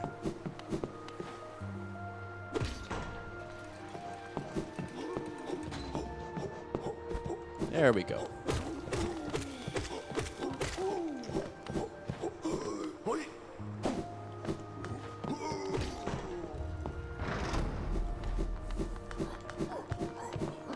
So then right after we do that one in the run, we've got this glitch here called the Overcharm glitch. You can see I'm kind of moving around now when I probably shouldn't be.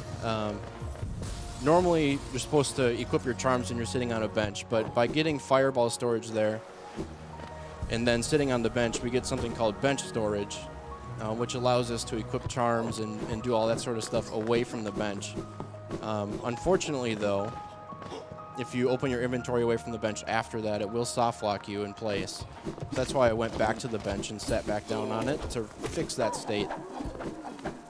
Also, what I did there was I overcharmed, and in this game, if you're trying to equip too many charms onto too few notches, you can go into an overcharmed state, which you can have the charms equipped then, but you also receive double damage. But with the overcharm glitch, what we do is we refund that overcharmed state while also keeping the charms equipped. So it's very useful, especially since I'm only going to need 2 charms throughout the run. Now I can just have both equipped for no penalty.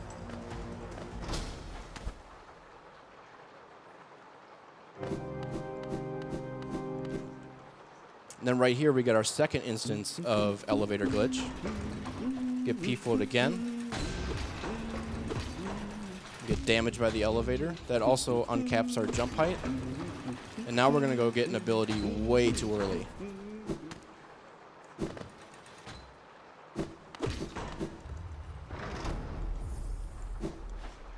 And so now we're getting the Shade Soul.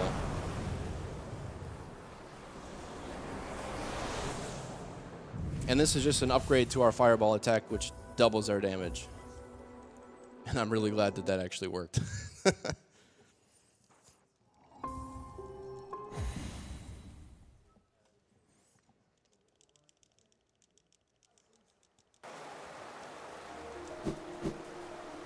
So now, we get to go and fight the Watcher Knights. We're finished collecting all the items we need.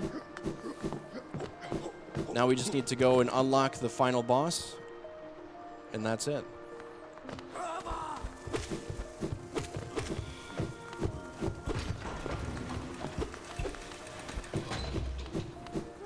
One thing also a lot of casual players may not have noticed about this area, there is actually a secret door up here.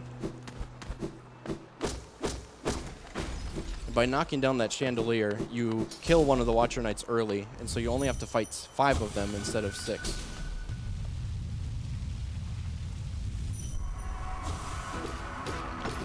Well, they're trolling me right off the start. These guys have a lot of RNG with their movement and their abilities.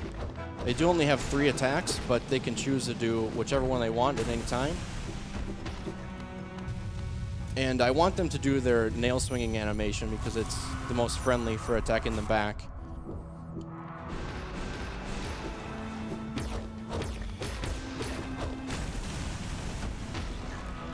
Those 2 just stacked up perfectly for me. That's ideal.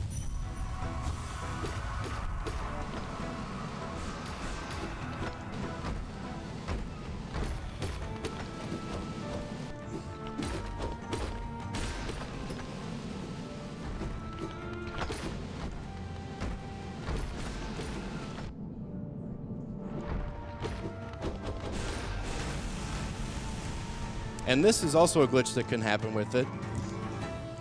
This is similar to why super sliding works. You get 2 timescale resetting events happening right on top of each other. Fortunately, we can just pause and cancel that, but it's kind of funny to look at.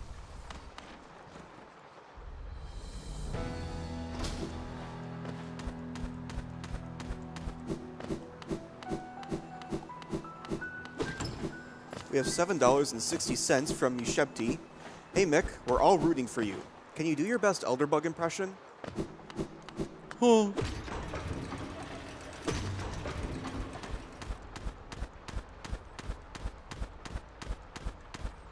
You can keep reading donations, by the way. This is just some more lore stuff that we don't really care about. So, all right.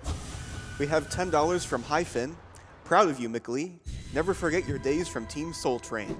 And thanks to everyone at AGDQ for putting on a great show for an amazing cause. We have $10 from Edward Malice. I've never seen Hollow Knight before, and this art style is mesmerizing. Great run. We have $20 from Sir Damos. Gotta donate during Hollow Knight.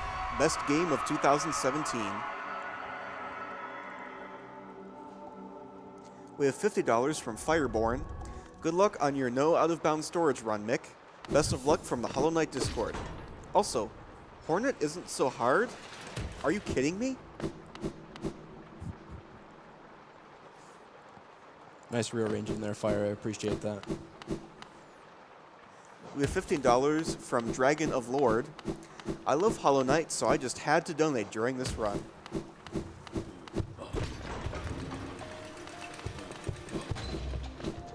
We have an anonymous $5.60 donation. Hey Mick, good luck with the run. I am so happy to have gotten to know all the good speedrunners and also Ushebti these last 6 months. Rip Ushebti. P.S. Kill the bugs.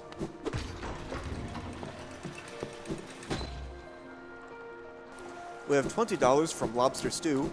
Love Hollow Knight. Pouring one out from Mila the Miner. Donation goes towards Donkey Kong Country Reverse Boss Order Run.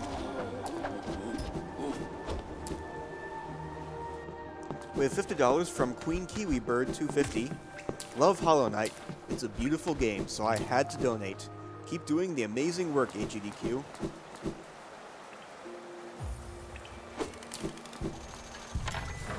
We have $5 from Great Man.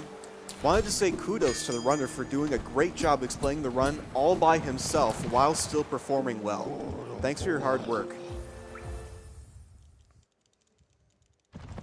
It's probably time for like 2 more. We have $150 from Rayken5150. What's up, guys? This donation's for my children Rebecca, Skylar, Ryan, and Hunter. I enjoy watching this every time it comes on. What a great cause.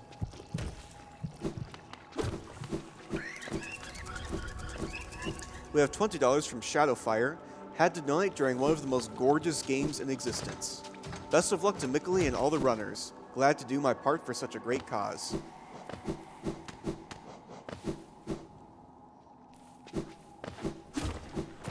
So you saw me go back there and hit that little sign at the bottom of the well.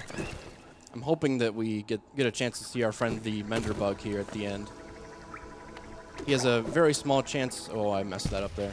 He has a very small chance of showing up, and I think he's only showing up in maybe 5 of my runs.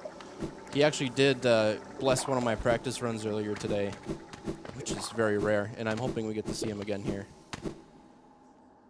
So there I just did a float glitch again, one that allowed me to lose height gradually. You also saw me dashing downwards to try and reduce my height a little bit more quickly. But since it wasn't a persistent float glitch, I didn't lose all of my height at once. I only went down so far, and then I had to dash down again. Just another side effect of the different kinds of float that are in this game. So I'm going to take the safety bench here. We're about to visit our friend Umu, who is definitely not our friend. He's killed many a run.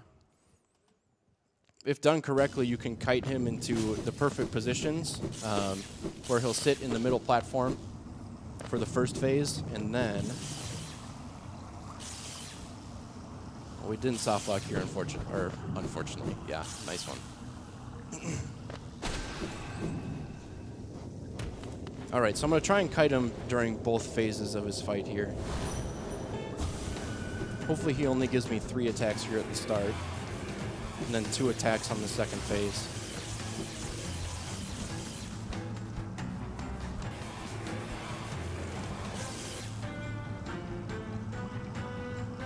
All right, that looks good right there. So Umu has like a phase timer with his attacks. If you exhaust that by allowing him to travel far enough, he will do 1 fewer attack during each phase. So here we're going to try and get 2 attacks instead of 3. Nice, too far away.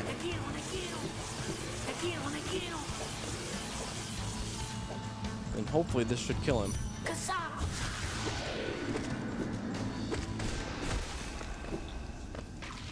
And that's Umu.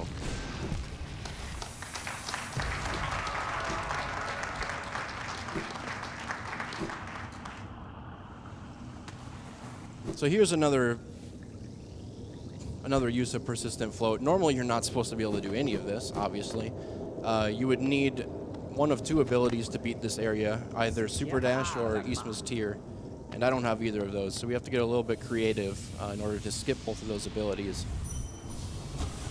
And I just performed another inventory storage there to get out of Quarrel's text. And that allows us to just dream nail the Dreamer here a little bit early.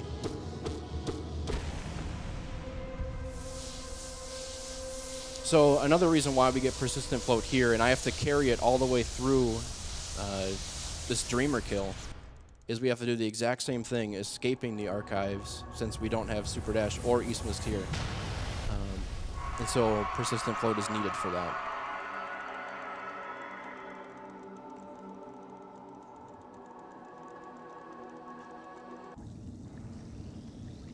And this next section is probably the worst segment of the run in terms of run safety.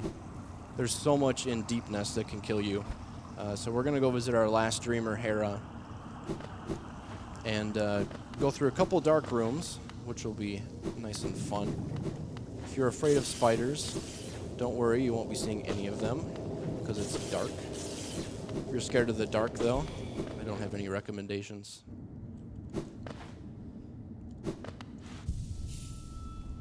So I'm going to grab that safety bench. Normally we wouldn't get that in a run, but if I die in Deep Nest, I would be soft locked, so that's no fun. So we'll grab that little safety bench and waste 5 seconds to get it.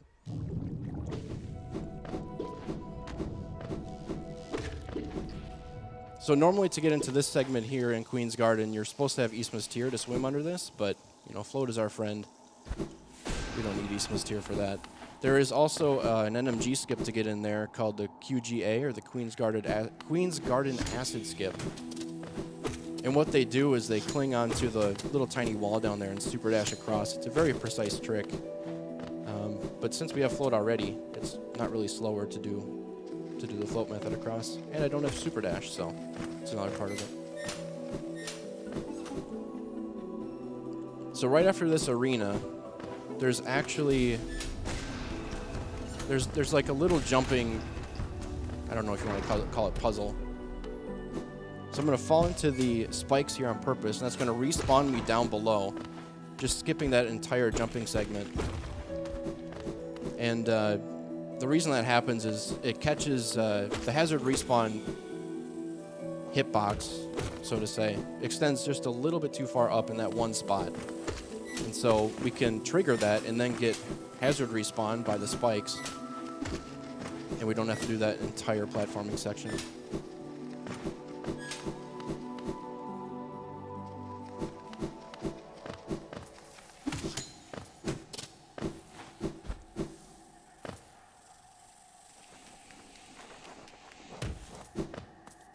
So this is Deep Nest. If I can get past this, we'll be golden.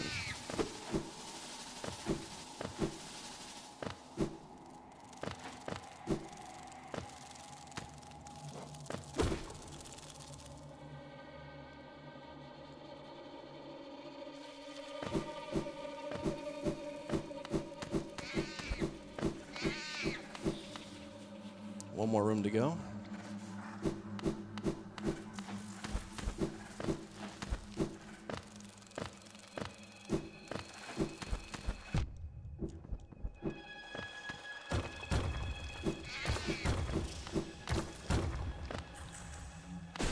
All right, we're good.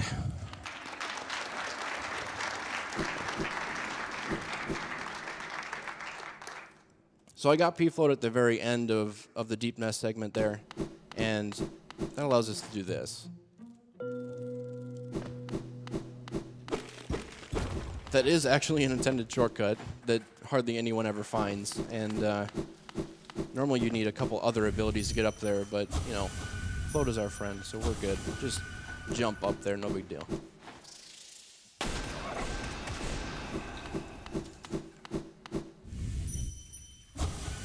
And here's our final Dreamer.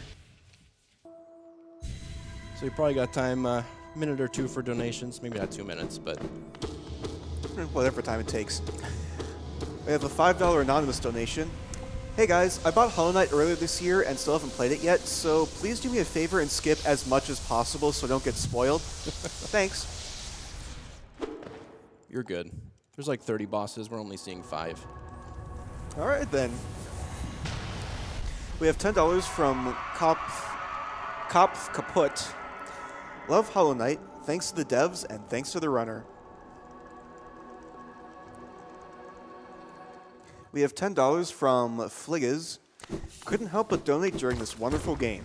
Shout out to the Hollow Knight Discord.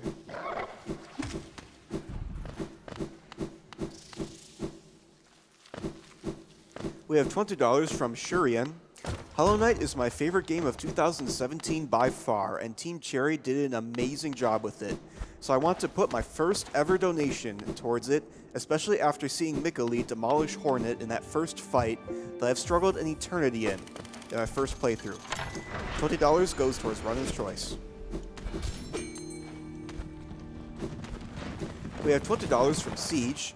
Hey guys, loving this Hollow Knight run. Hollow Knight was my favorite game to come out in 2017 and the first game I learned to speedrun. I also see the Fire Emblem Heroes voting gauntlet has leaked into GDQ, so let's put $20 towards the Erica route to Sacred Stones. In Sacred Stones. Alright, so we have one more glitch coming up here. Then after that, it's just destroying Hollow Knight in the final fight. So I've been just collecting a little bit more soul here towards the end, and what we're going to do is we're going to get focus storage to get us the most base version of storage, so we can move around with the map open here. We're just going to walk right through that closed door.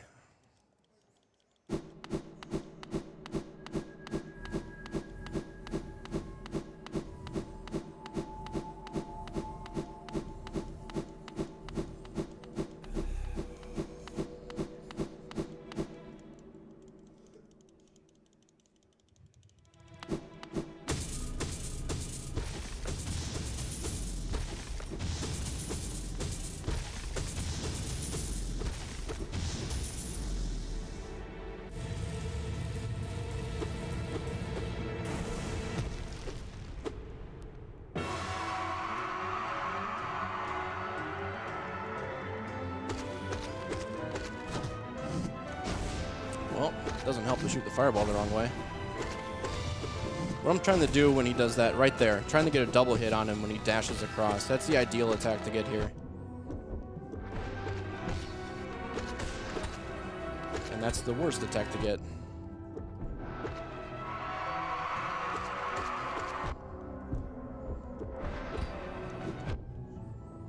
He's not playing nice.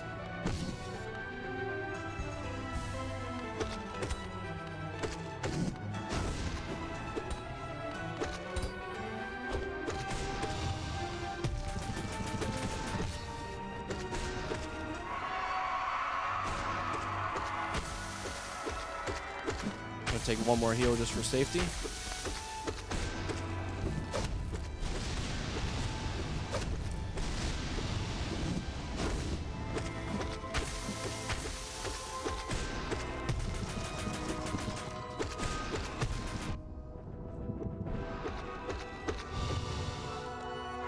And we got storage right on his final scream there too. And that's Hollow Knight. So time will be coming up here.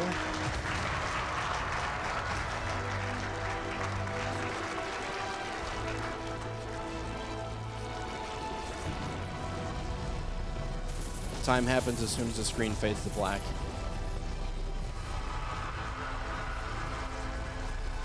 Time.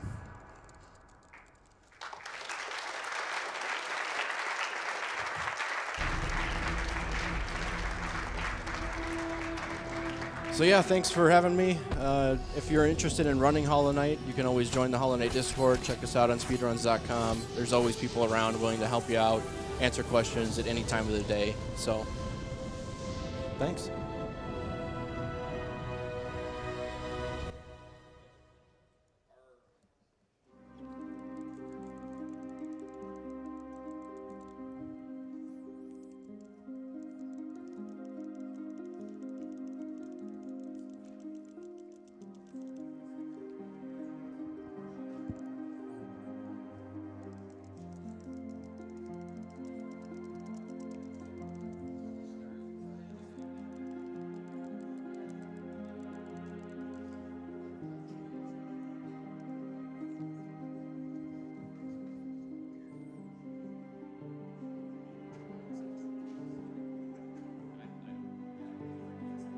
Sure.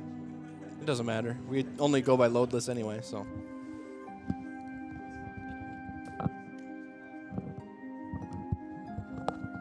I have an anonymous $6.02 donation. Give it up for Mick.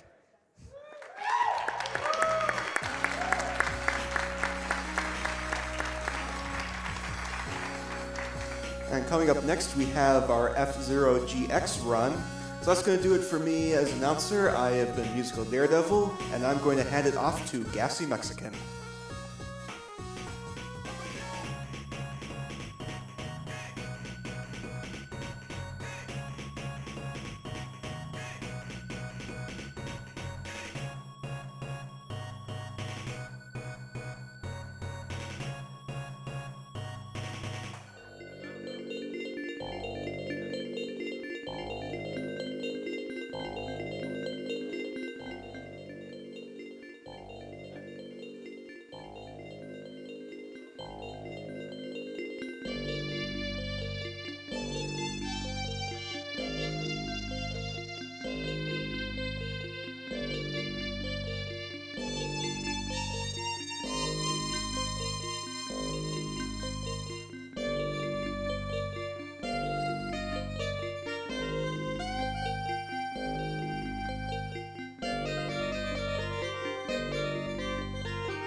Hi everyone, I'm Gassy Mexican, and I'll be hosting this block for F-Zero GX run by AKC12. Get some donations here while setup goes on. I have a $10 donation from Twisted Anthony. This will be my first time I can donate, and I'm glad I can finally help.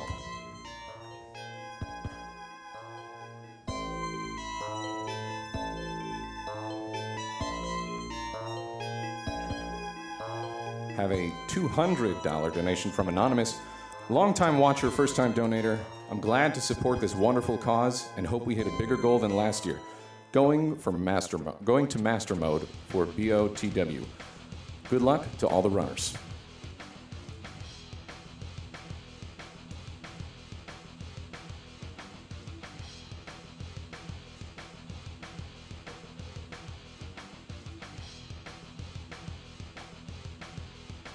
A $5 donation from John36. Hi everyone, thanks for another week of amazing runs. Money goes to DKC Reverse Boss Order because I need to watch it to believe it. Greetings from Mexico.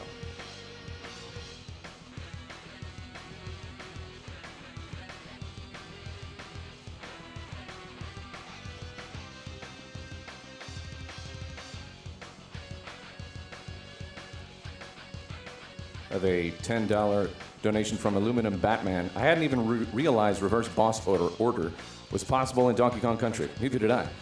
The things you learn watching AGDQ.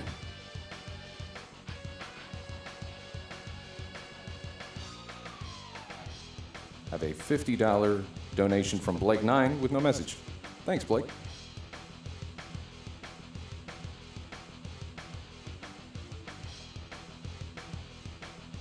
Rhodes comes in with a $25 donation.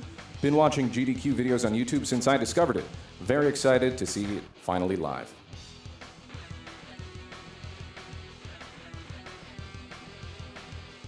And just a reminder, we do still have a little ways to go, but I believe we can do it. Almost at 6,000 for the incentive for Donkey Kong Country with the Reverse Boss Order.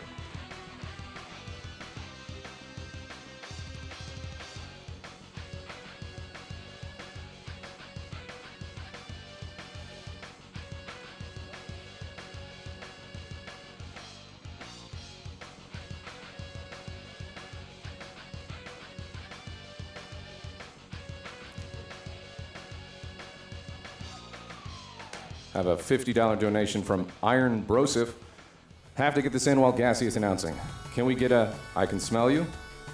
I can smell you. It's a random reference.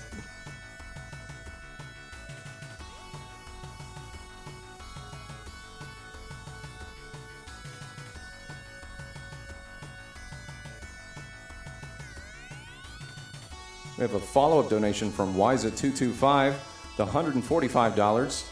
20 hits times $5, plus the $25 for the announcer getting my name right. GG Mickley, great run.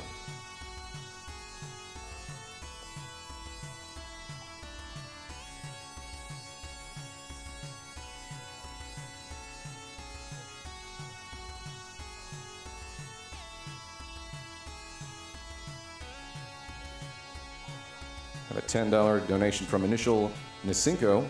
Second year watching GDQ. Hollow Knight is gorgeous. So happy someone is running it. Good luck to all the runners.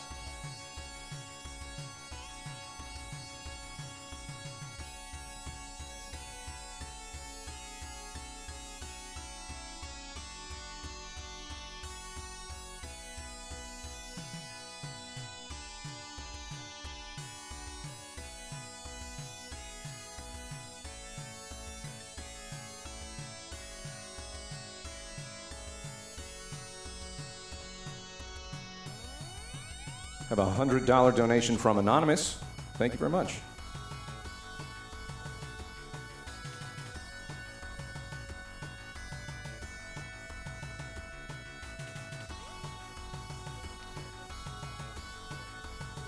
I have a $30 donation from Griffin Q. Greetings and salutations. Longtime watcher, or longtime watching older brother with a first-time younger brother on the couch with me completely hooked. Too bad it's 90%. The Grim Fight is my favorite. But I'm sure it will be an awesome run nonetheless. Thank you all so much for the entertainment you provide, and let's show Cancer who's boss.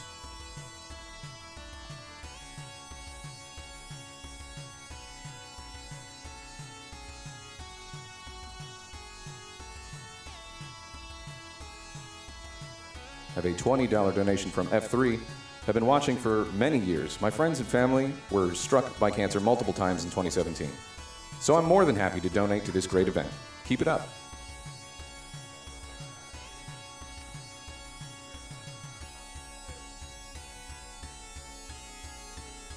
I have an anonymous donation with $200 saying, love watching speedrunning and love the cause. Keep up the fantastic work. Thanks to all the crew and runners.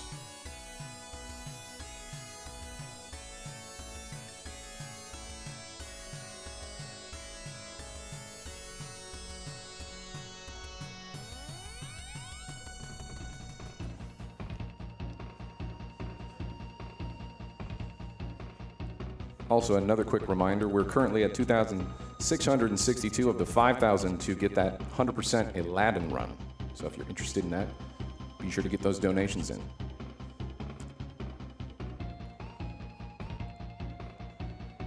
The Mad Irishman donates $35 and says, donate to a great cause with a chance to win cool stuff. Shut up and take my money.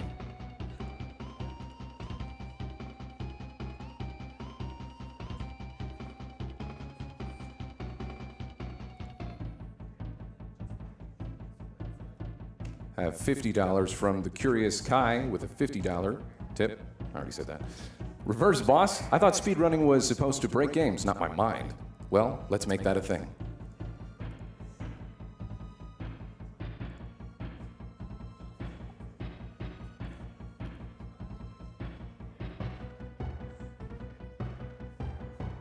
I have $5 from Nathan saying, keep going fast. Watching from home with my amazing girlfriend, and we love what we are seeing. Put this towards the Yoshi's Island Warbles race. Cheers from Canada.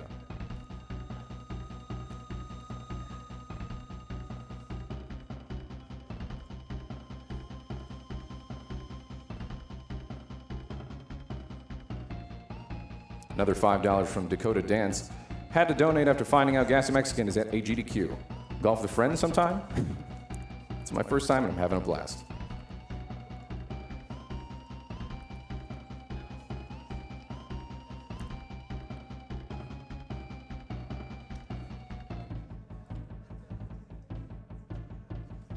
Once again, we're about to go into F-Zero GX run with AKC-12 with some final prep going on.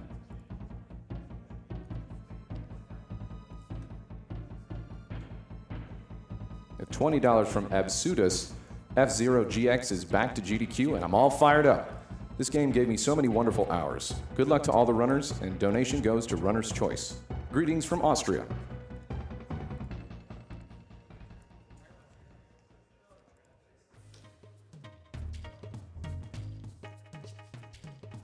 we have an anonymous $500 donation. Thank you very much.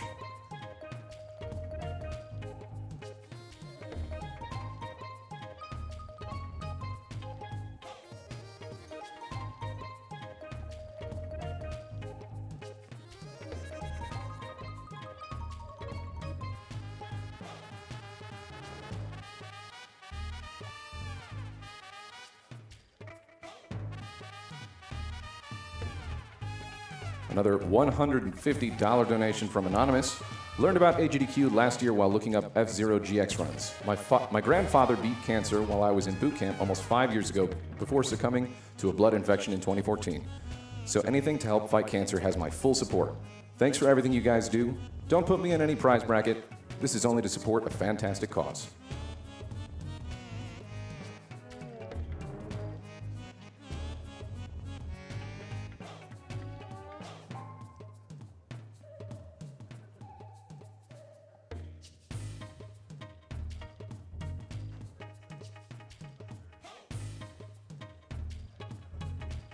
Have an anonymous donation of $50.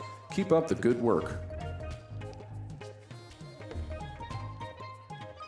Lothias with $10 saying, what a wonderful event for a great cause. Good luck to all the runners and all the folks behind the scenes.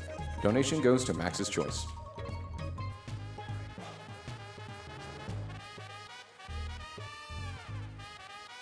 For anyone wondering, I will be doing the reverse boss order for my incentives, any donations for my choice. And I believe we are just about ready to go. So AKC12, take it away with F-Zero GX.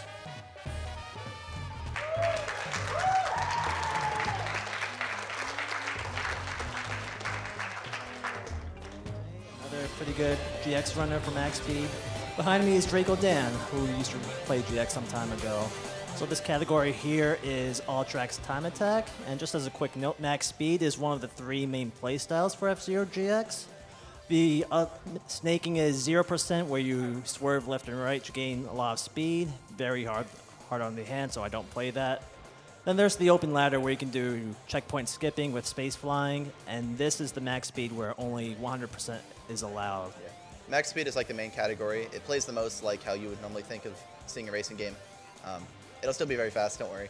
Yeah, it sounds like the vanilla category, but there is a lot of tech which is exclusive to max speed, so this is still going to be a good show. Yeah. So a quick rundown of the category. I'll be running through all 26 tracks through the time attack mode. I won't be looting the staff ghosts, so I'll just go from one to the next in order.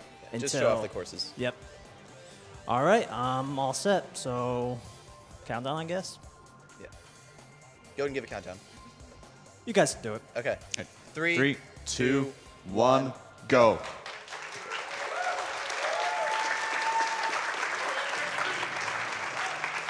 And a little cutscene skip right here. Just press A. Yeah. So I'll just kind of talk about like different tech that's going on as it comes up. First thing you're going to see is you're going to see a lot of this drifting here.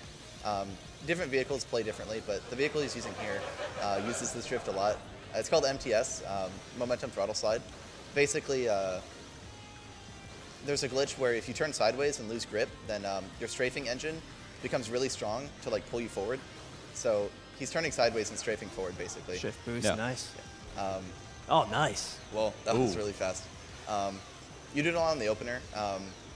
On boost laps, so basically starting on lap 2, you can exchange your health, which is the bar on the top right, your energy. You can exchange it to go fast, which is what he does for most of the run. This run is insane right now, actually, for a lot of reasons. Yeah. Hang on. Wait, can you get it? Nah, too much energy. Okay. He was going to go for a suicide. That 47 is insane. Without a suicide, congrats for that. A suicide is something that you're going to see quite a lot of in this run, as there is quite a bit of time between the vehicle being destroyed when you take damage at 0 energy to actually coming to a stop and dying. If, while the vehicle is destroyed and still moving, you still clear the finish line, it still counts. Yeah. And using a suicide in the right place with the right angles can give you a phenomenal speed boost. Yeah. So the physics of your vehicle change pretty significantly once you cross the finish line. You basically become really bouncy like a pinball. You just like bounce around and go really fast. So sometimes there'll be setups on certain courses to get them. That course, Swiss Road, has a couple. Yeah. But the thing I was saying about the energy is basically once you start boost laps, you exchange your energy for speed. So the openers always look a little bit different than the boost laps. So this is split over here. He's going to be using Fat Shark, which is default like standard vehicle of the game. He's not going to make it back. Yeah. This course is pretty simple. Basically, it's just got a ton of boosters, and the goal is to get a bunch of them if you can. And then there's like a little split. He always takes the side with boosters because it's faster. The other side has refiller, but you don't really need it because it's short enough course. Yeah. And then there's the big jump, where if you're going too fast, you fly off and die. But if you handle it just correctly, then you can fly through the air and like fly over part of the course. Okay. Oh. So he messed it up a little bit there, but he managed to save it. Yeah, being able to survive is the main thing in a lot of courses. There's a lot of tricks throughout a lot of courses that do carry with them a risk of death, and being that there are 3 laps in each race, it's possible to die in a bad spot on some tracks and lose a lot of time from taking a lap 3 so death. that was what a good jump looks like. Not even the best he can do, but that was a pretty successful one. Yeah. So as David was mentioning before as well, currently we're using the vehicle Fat Shark. There are a few different vehicles used in the run. This vehicle is used in a lot of tracks because the different vehicles have a lot of different parameters for their own stats, such as body, boost strength, max speed, handling, stuff like that. A lot of Fat Shark's parameters are just really high. Like it has one of the best top speed in the game, one of the best boosters. It's got really high acceleration. It's a very useful vehicle. Yeah, basically it's one of the heaviest vehicles that you use. It's the heaviest standard vehicle, but it also has like the highest boost strength and the highest acceleration. So it becomes useful in any place that has a lot of boosters. Yeah, like boost pickup and boost duration are treated as 2 different stats. Like the boost stat looks like a single figure there, but it's basically divided between pickup speed and duration. And Fat Sharks is really good for both of them. Yeah. I think it has the longest duration speed of all the standard It does, vehicles. Yeah. Of actually any vehicle. So there are also custom vehicles in this game, which I'll talk more about later, but that was the vehicle he used on the first course. So here he's using Black Bull. It's the other standard vehicle that he's going to be using occasionally in the run, except for like one other case he'll use a different one. But basically the thing about this vehicle is that its MTS is pretty strong. It's pretty similar to Quickstar in like how you use it, which is the vehicle he used on the first course, but the added weight makes it drive a little bit differently, so they're just useful for different courses in different ways. Yeah, like Black Bull loses traction extremely easily, which you'd normally think is a bad thing, but for applying MTSs like this, it's very useful because you can basically force a loss of traction anywhere. Yeah, and then on top of that, it also has pretty good strafe strength. So the amount that like when you're holding the strafe button, if you like you move to the side, is just a raw stat, and it's pretty good. And then also its turn strength, while it doesn't have grip, also plays a factor. There's a ton of like different stats that go into it, but overall it just comes out to being a really good vehicle for MTS chaining. So on courses without a lot of boosters and without a lot of energy, Black Bull's good for it. It doesn't have very good boost strength, but if there isn't very much energy to use and very many boosters to hit, it doesn't really matter too much.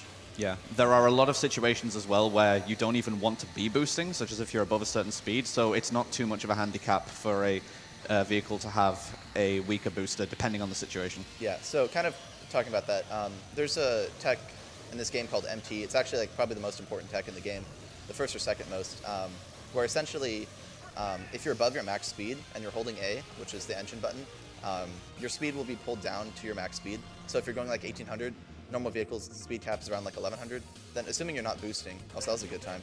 Yeah. But assuming you're not boosting... yeah, that was pretty good. Only about 2 seconds off my PB there, yeah, so that was his I'm happy with that. fourth best time. But if you're going well above your max speed, then you want to have the engine off because, like, if you're going 1800, your speed will pull down to 1100. But if you're not holding A, then basically your speed will decelerate fairly linearly.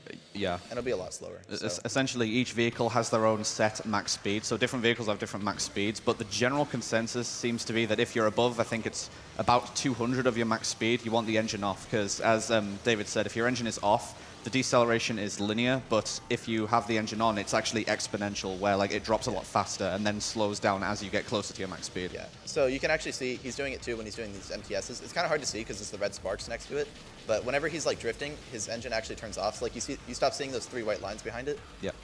And then when he like exited to do the side attacks, you have to hold A in order to be able to side attack, which is why he has to do that. But so he's basically mashing between that.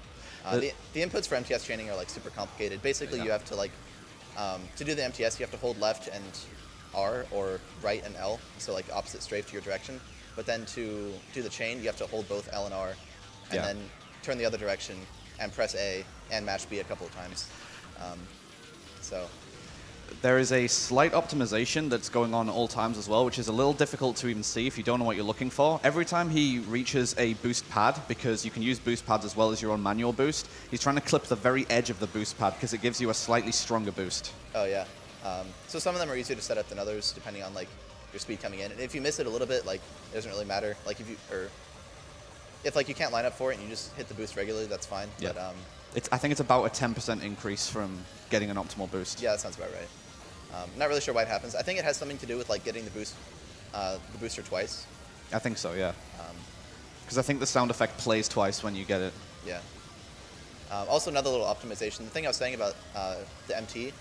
So whenever you use energy, to boost, your boost length lasts a certain amount of time. So like with Black Bull, it's 1.85 seconds. But then as soon as that 1.85 seconds is done, then your boost will stop. But there's a short, like, couple frame delay before you can boost again. So you actually want to release A during that time because at that time, then you're above your max speed.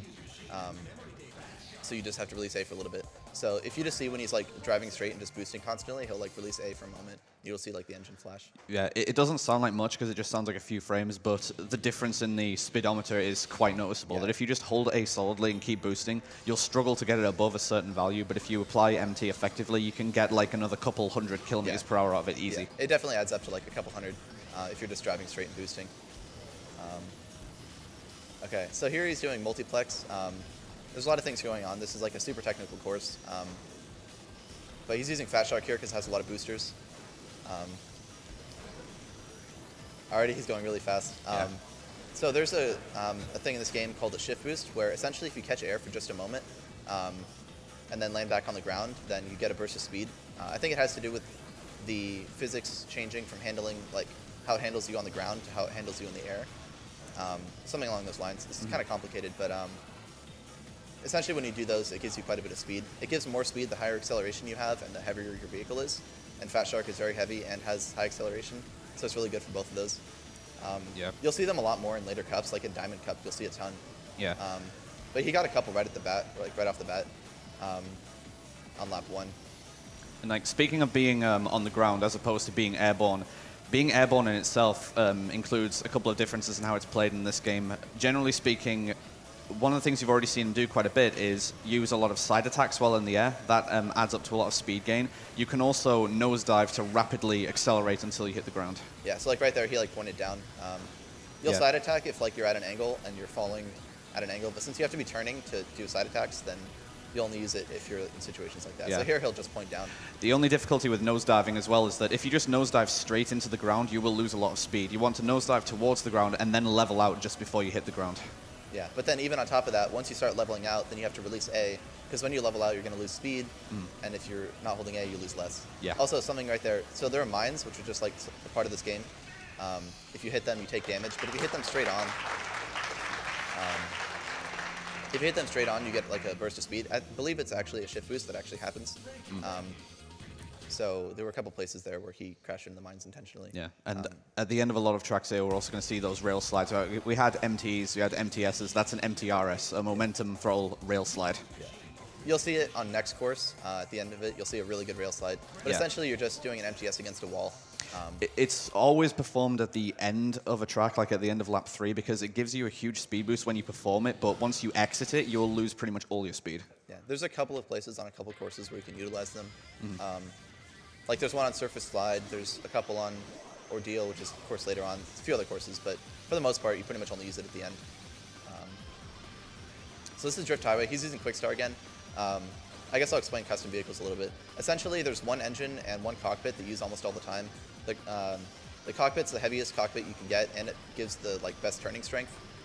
So there's really like no reason to use any other cockpit. And then the engine that it's using is like a sweet. Oh, okay, that was.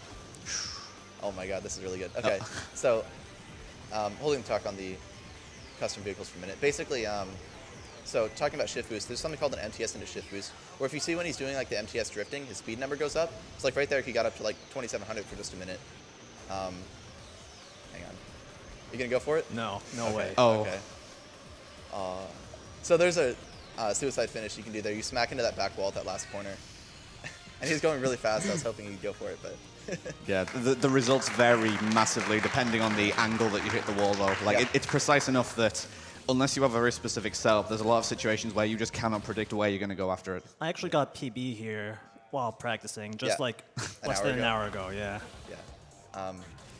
So you were saying that the cockpit and the engine's the same, but what about the body? So the body is the biggest thing that varies. Basically, there's just 10 different bodies. They have varying different stats, like the strength value, the body value, the weight, the turning value, grip, and a bunch of other things. There's pretty much the one that we use the most is the one that he's using right here, and you're going to see it more in the run.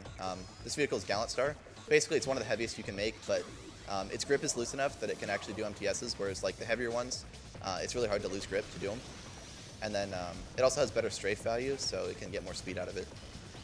What you're seeing here is side attack turning, where with really heavy vehicles, especially like heavy custom vehicles, if you just side attack and strafe and turn on the ground, your speed goes up. So whereas its normal max speed is around like 1200, it's going like 1500 for short moments. Also, you're going to see something really cool here, and I'll explain it after.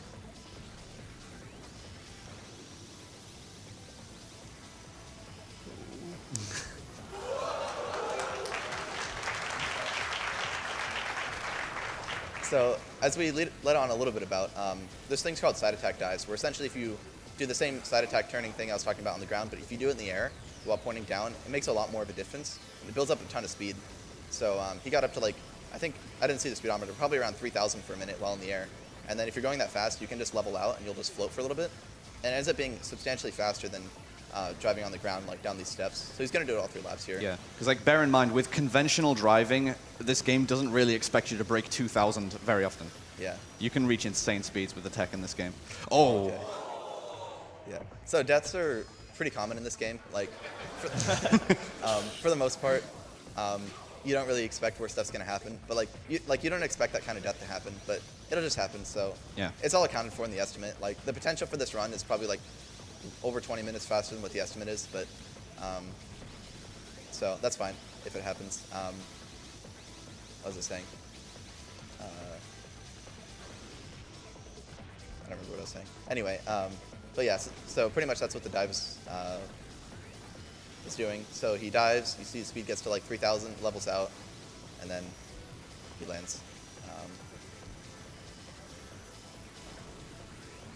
Okay, so what I was explaining before, going back a little bit, an MTS into shift boost, which will probably come up in a few other cases later.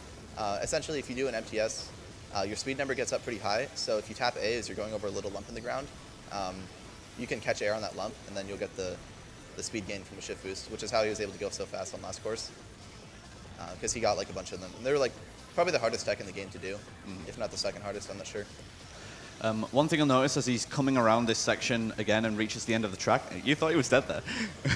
Once he reaches this very steep hill here, he's going to cut the engine like again for a brief moment, because if you go up a steep hill like that with the engine fully engaged, it's the same as being above your max speed, where it'll force you to decelerate very quickly.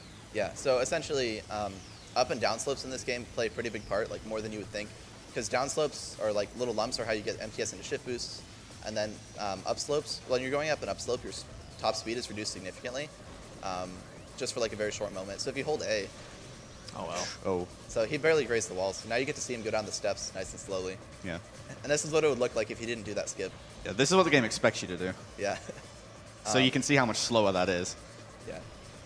So that happens sometimes because you have to take the turn pretty tightly. Oh yeah, so here you're going to see a really good rail slide because there's a nice long wall for it. So he zipped up to almost 4,000 there.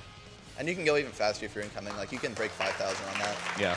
So there's a lot of situations, like especially if you watch like actual time attack videos of this game, you'll often see people try and get like an optimal rail slide into an optimal suicide finish. Yeah. And you just go really, really fast. Yeah. So like if you die during the rail slide, you'll just kind of get like a forceful like push forward. Yeah. You might see it depending on how it comes. Pretty much it just if your health works out, then you'll just do it and it's just faster. So. So this course is Mobius Ring. It's just like a Mobius trip. You drive on both sides of it, or I guess the side, depending on technicality. Basically, it's just an oval. There's not really a lot to it, except it's going to be MTS chaining for a lot of it, and he's going to utilize mine boosts pretty significantly. He's going to do like a triple mine boost on the opener, and then probably 1 mine boost on each lap. Yeah, mines are both kind of like a blessing and a curse, because they can give you a big speed boost, but like depending on the angle that you hit them, they can be very unpredictable. Yeah, so like right there, he kind of like hit it barely on the side, so pushed him to the side into the wall, and he lost his speed. But you'll see it probably again on boost laps better.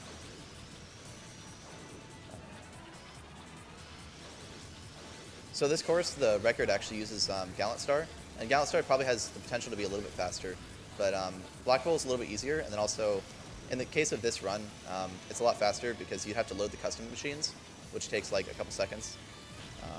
So the difference in speed that you can get is, or like the difference in time that it saves is not enough. Yeah. It's worth mentioning as well with the mine boosts that like once a mine has been hit, it doesn't regenerate. So if you're planning to use mines to go faster, you do need to plan spots to use different mines on different 3 laps. Yeah. So like in this case, he gets like the triple mine boost on the first lap because he doesn't, since normally mines do damage to you, and especially with like Black Bull, its body value isn't like particularly high. Yeah. The game says that it is, but the game's stats lie a lot. Yeah, the letters are literally just ripped from F-Zero X, which is the N64 version, and like most of them are pretty inaccurate. But like he uses the triple mine boost on lap 1 because it doesn't matter that he loses a bunch of energy because he's gonna get a refill later. So up next, or go ahead. Yeah, you guys can say some donations right now. Then this next course is fairly boring, fairly straightforward. Yeah, it's mostly just like slight optimizations. So. Sure thing. I have a $50 donation from I Hate Elvis saying, thrilled to see F-Zero GX in AGDQ this year. Good luck, AKC. Thank you. I have another one from Jonathan B. First time donating to AGDQ. Good luck to all the runners and good work to everyone behind the scenes. Put my donation towards runner's choice.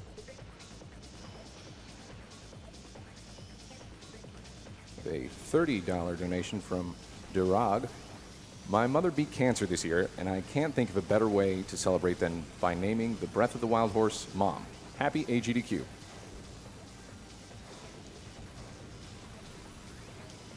Another $11 from Ben and Jake. I watch AGDQ every year with my dad. Every year my dad donates for me, but this year I'm donating with my own money. From me and my little brother. Keep up the great work, and let's kill cancer.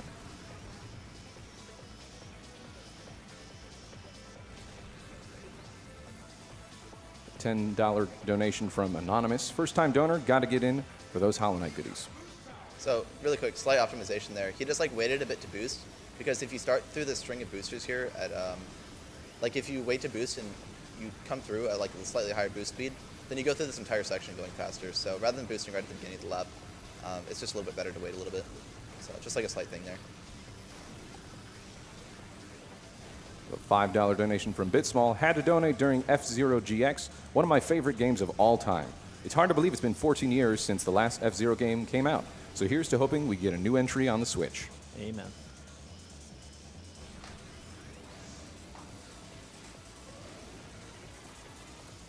We have a $1,000 donation from Fan Gamer.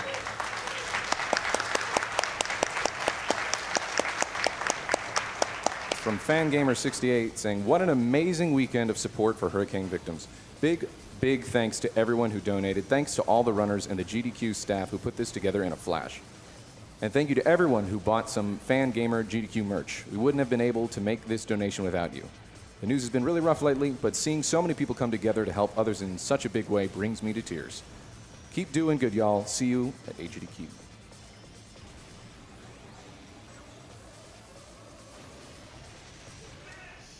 There you go, that was a pretty good run.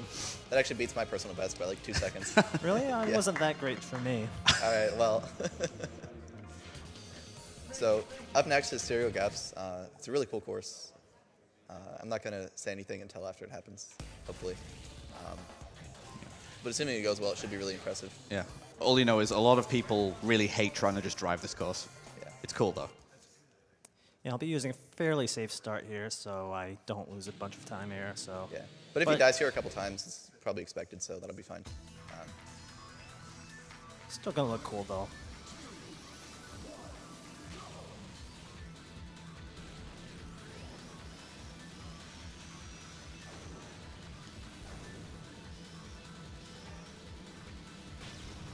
Okay. Oh well. That's exactly what I mean about the mines being unpredictable. He was banking on getting a different kind of collision there. Yeah. You'll still get to see most of what he was trying to show on the boost laps. a slightly easier version of it, but.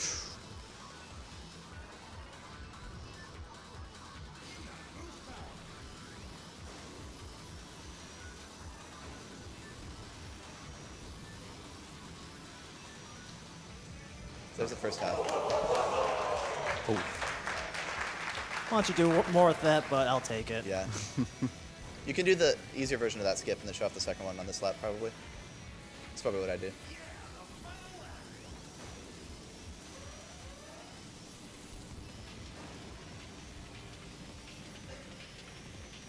So there's this, and then... All right, here we go.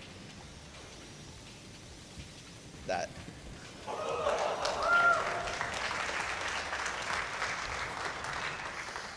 So basically, if that course is done totally correctly, you see both of those skips all 3 laps, but it's pretty hard to do. But at least you got to show off some of the skips, so that's good.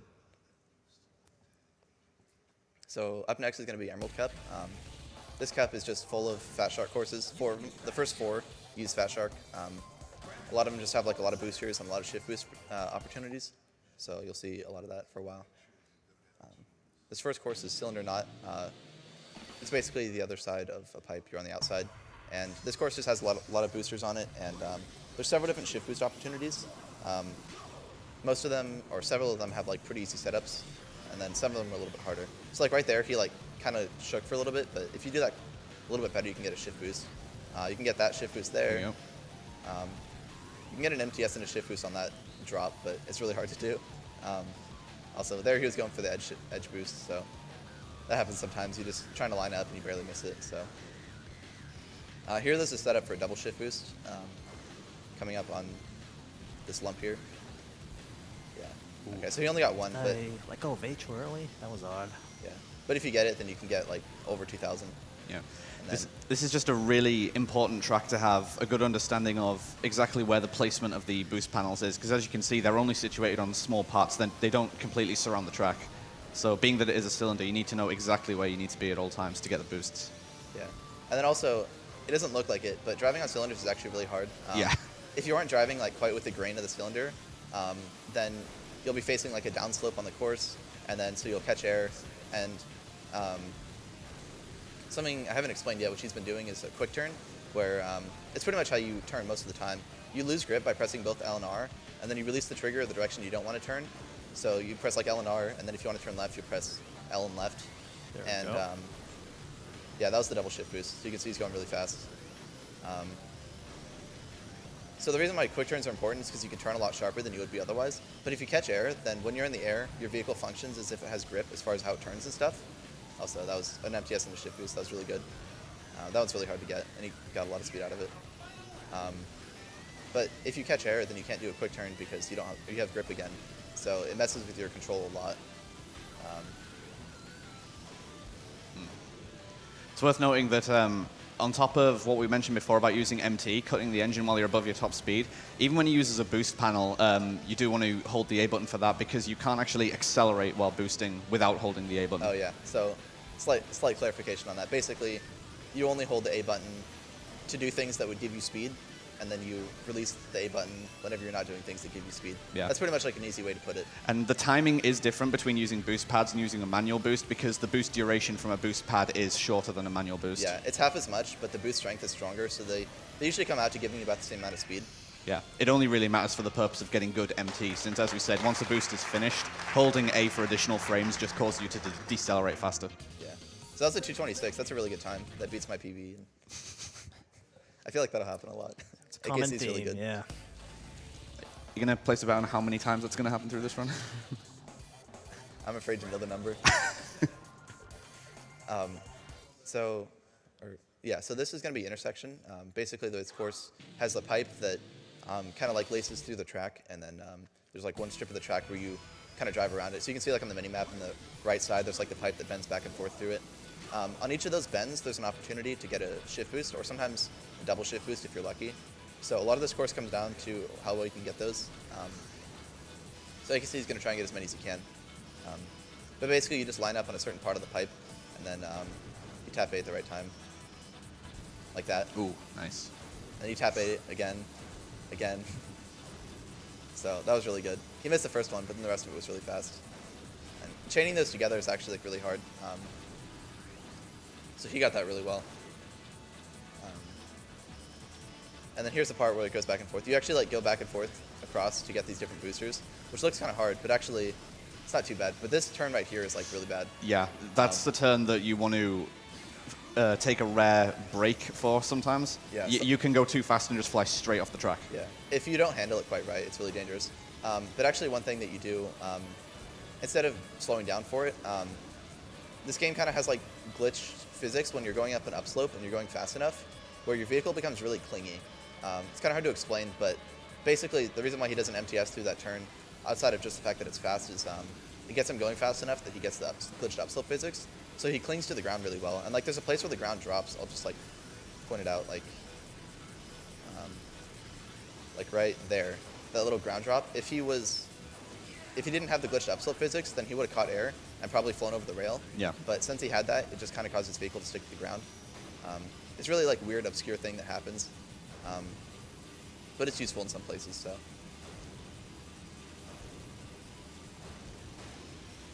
I think you missed that last one for whatever reason. Oh well. Yeah, this is good though.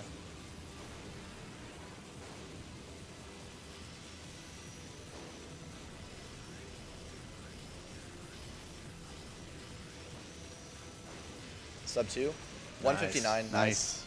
That's a really good time. Yeah, not many people have sub 2 minutes here, even in Niles. Yeah. Yeah, that was like his 5th best time that he's ever gotten. You can see if he makes top 10, then like on the score screen, or like this time screen at the end where it shows his laps. And like the bottom left, it says like 5th place or whatever, if it's within the top 10. So.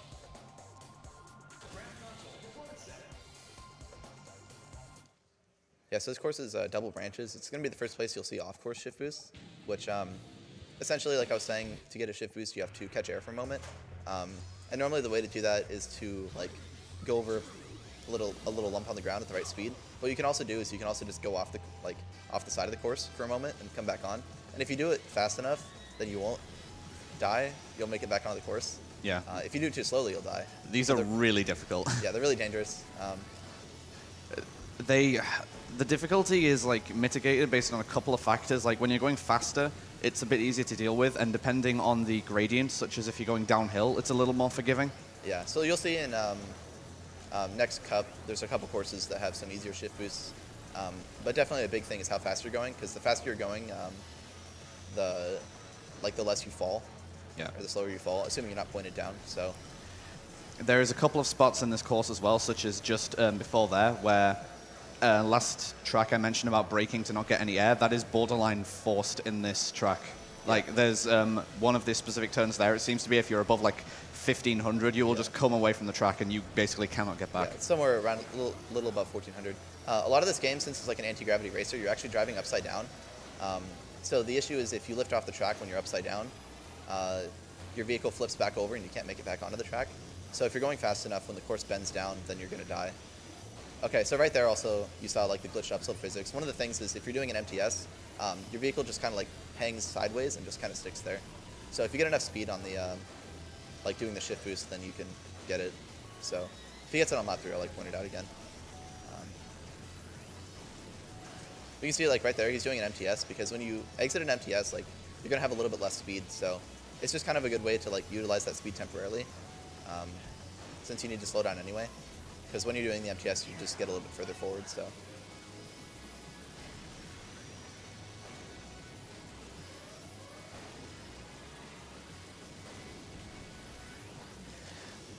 Oh. Oh, why did I do that? See, every single one just feels so free until you mess up one, and then you lose like 2 minutes. I was about to say something about it. It looks like he's not bothering because it's too dangerous on lap 3.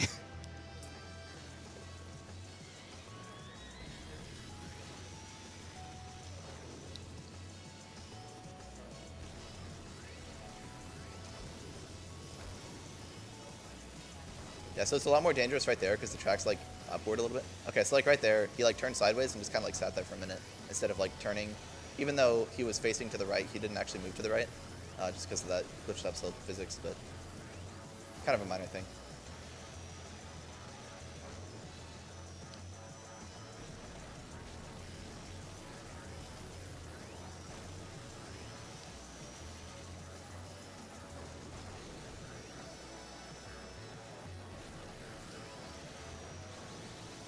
That's how you do it. That was a really good side effect dive there.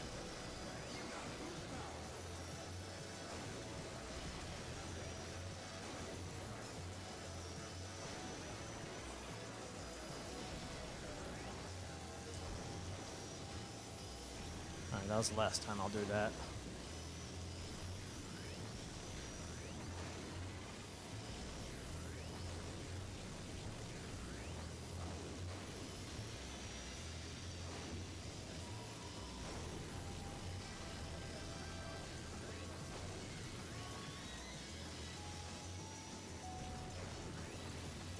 We have a $20 donation from Grant Parker. Really cool to see F-Zero at lightning fast speeds. Monies to playing DKC for the setup block 1 reverse boss order.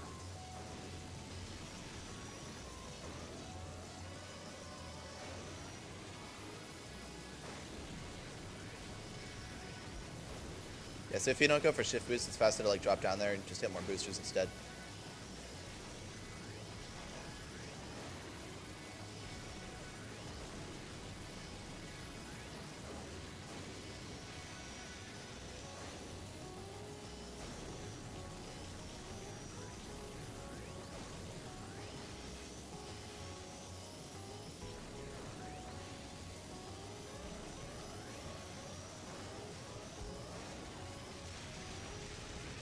That was a good time. Not bad. 222. Especially if we're not going for any shift boost on lap 3.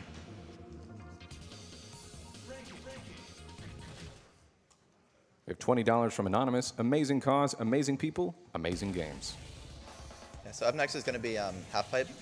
This course has a lot of shift boost opportunities. It also has a lot of places you can die since there's no walls anywhere. But especially starting off here, there's going to be a setup to go for a double shift boost, which will allow for a pretty cool skip. I guess he'll reset a couple times going for it, and if he can't get it, then he'll just move on. But yeah, it seems to be easier on lap 1, though, since your speed is pretty much always going to be the same when you start, and this is influenced by speed. Really? Gonna try to get the double shift boost there. yeah. So basically, if you drive over that little drop at just the right speed, then you get a double shift boost. So we have a kind of consistent setup for it. Yeah, there we go. Instant 2200. And jump because of that speed. And another jump. So this course starts off pretty crazy, really fast.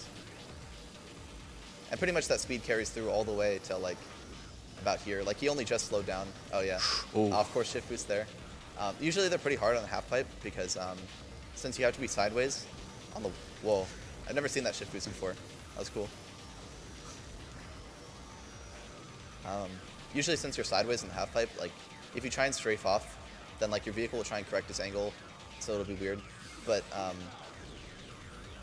also he was going for a setup to slow down a little bit to get the double shift boost again, because it legitimately saves like 3 or 4 seconds or more possibly if you get it. And since he started the lap going normal speed anyway. Okay. So he actually got a shift boost there right before the jump, but his angle was like a little bit off, which is why it was kind of dangerous, but he made it back, so it's fine. But yeah, like the shift boost that he went for the off-course one, like right there, where he just passed on lap 1, is because like the course is like twisting, there happens to be like a little spot where you're just about flat with the ground, so you have like a little bit more opportunity to actually get it and make it back on. Just as a marker of just how good that lap 1 was as well, just look at the lap times. Normally you would expect to see lap 1 being the slowest lap because you don't have access to boost power, but that lap 1 was so clean that it's like a full 3 seconds faster. Yeah. Also, he slowed down there to try and get the shift boost on lap 3.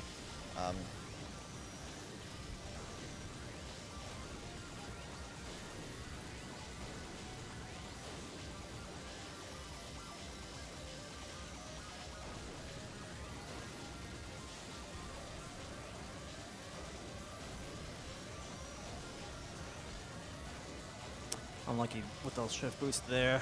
It's kind of random whether you get it or not. Yeah, there's just like a little lump on the ground. If you just drive over it going fast enough, you get it usually.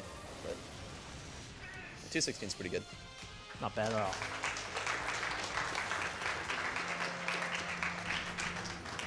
So on the next course here, coming up is Big Blue Ordeal. You're going to see Gallant Star pretty much being used to its full potential. Gallant Star's biggest thing, on top of the few things that I mentioned, basically it's really heavy, which is why its side attack dives are really good. And this course has a lot of side attack dives, so it's going to build up a lot of speed. There's also a couple cool skips you can go for, several on this course. So hopefully those work out. We have a $100 donation from Turtle Freak. Wow, I had to donate during this F-Zero run. It's my favorite racing game, and you're just destroying every track. It's really fun to see.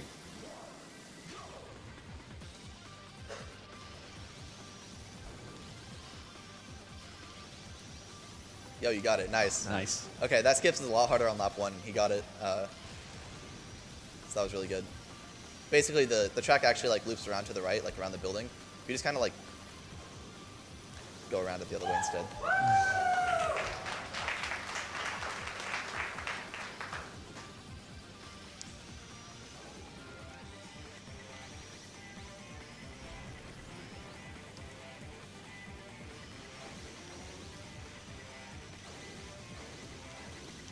Yeah, so here he's doing a little bit of MTS training. Gallant's actually like the hardest vehicle of any of the top vehicles to MTS chain.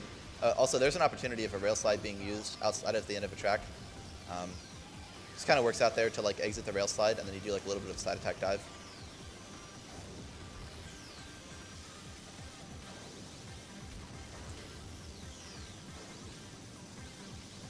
Oh, he got the full skip. Yeah. There you go. Yeah, that full skip is really difficult. On top of it being hard to execute, you also have to be going really fast going into it. That might actually probably be the hardest part, is making sure you're going fast enough on the way in. But he got it, so.